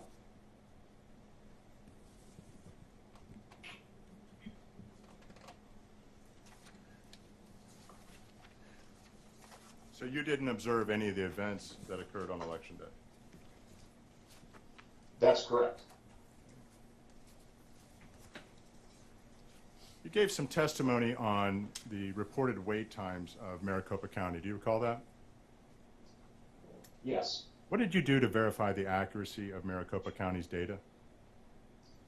I relied on the data that was reported by the county. So you did nothing to verify the accuracy of that data, correct? That's correct.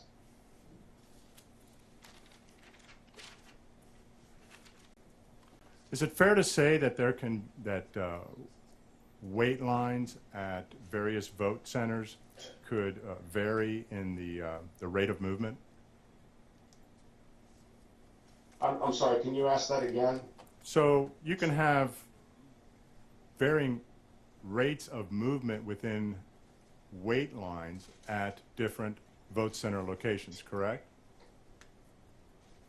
I'm not quite sure I understand what you mean by rates of movement. Well, the length of time it takes to get through the line. So that can vary, yes. Okay, and that can vary for many reasons, correct? That's correct. So, for example, if tabulators at one center were down 80% of the time compared to another center where the tabulators were down maybe 10% of the time, that could cause the wait times to vary, correct? That's correct. And so a variance in wait times wouldn't necessarily just be because of some supposed issues with self-reporting, correct? It's possible, yes.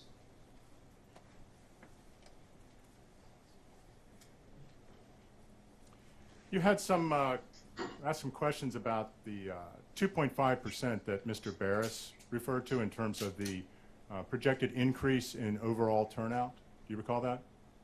Well, it wasn't a projected increase, it was a hypothetical increase, but yes.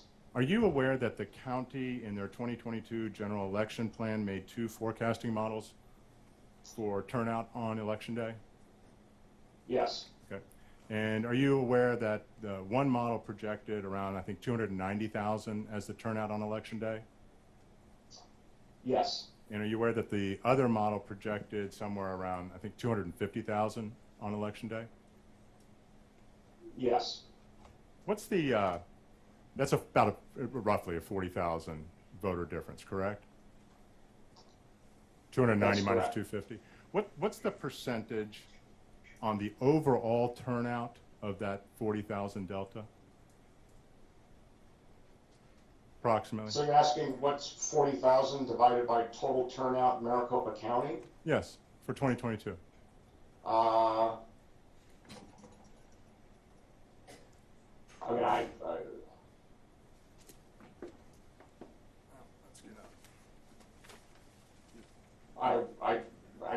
trying to do the math in my head. It's looks like it's about 3%, maybe a little bit less than 3%. Okay, so Maricopa's own projections showed a delta of approximately 40,000 voters as having about 2.5–3% impact on overall turnout, correct? Well, you're talking about two probabilistic forecasts, but yes, the difference is about 40,000 between those two forecasts.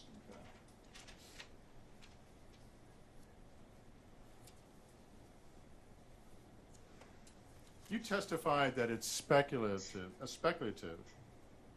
to think that Republicans would be disproportionately affected by increased wait times and what even Supervisor Gates referred to as chaos on Election Day.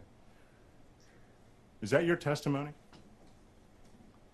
I'm not sure that was my testimony. I don't think I said that when I was testifying. Well, did you testify that it was speculative that Republican turnout on Election Day would be affected disproportionately by issues arising on Election Day? With respect to turnout, yes, that's speculative. Okay.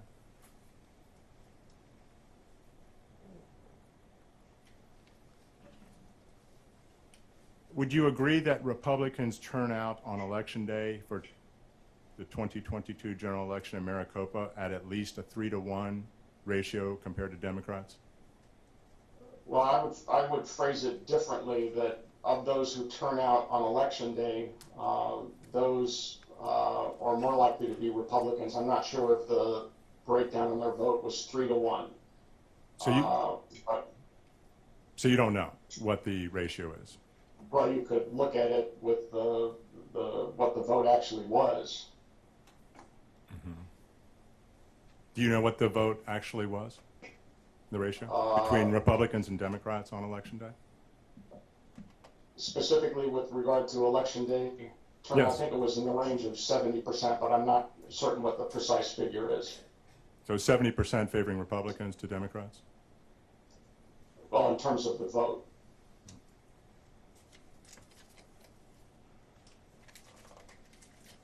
You gave some testimony about the reconciliation procedure for check-in versus voting. Do you recall that? Yes. Would that data include voters who simply looked on TV and saw a long line or heard reports on social media about long lines and decided not to go and vote? Or would it include that data? It would not include that.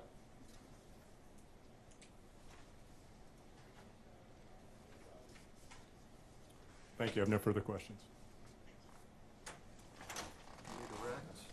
No redirect, Your Honor. Okay. Can we excuse the witness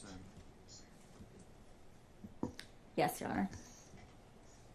Thank you. Thank you, Dr. Mayer. That'll conclude your participation. Your excuse, sir. Thank you, Your Honor.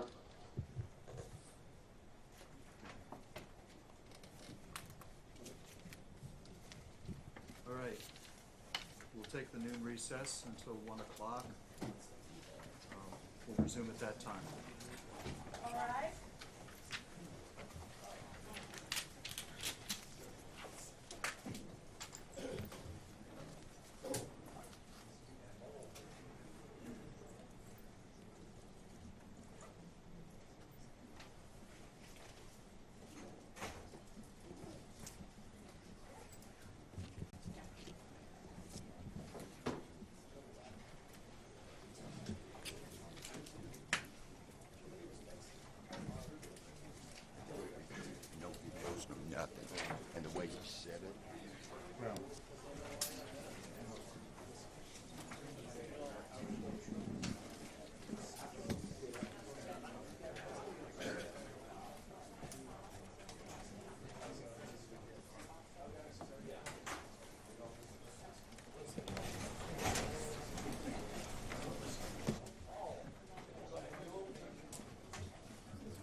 just to confirm, you're going to keep it rolling through the lunch?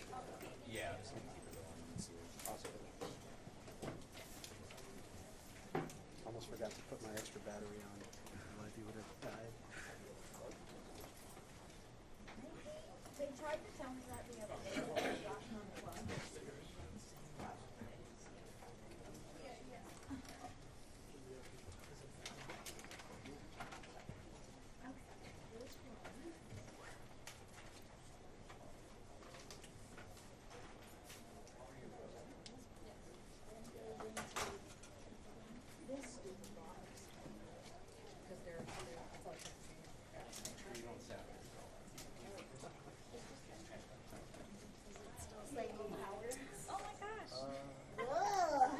Well, I need a clue.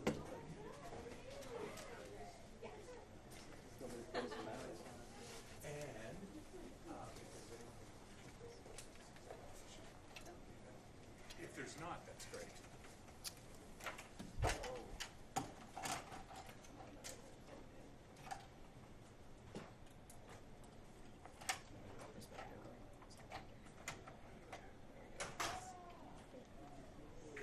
Yes, I sure can. Yes. Oh, I heard it go boom.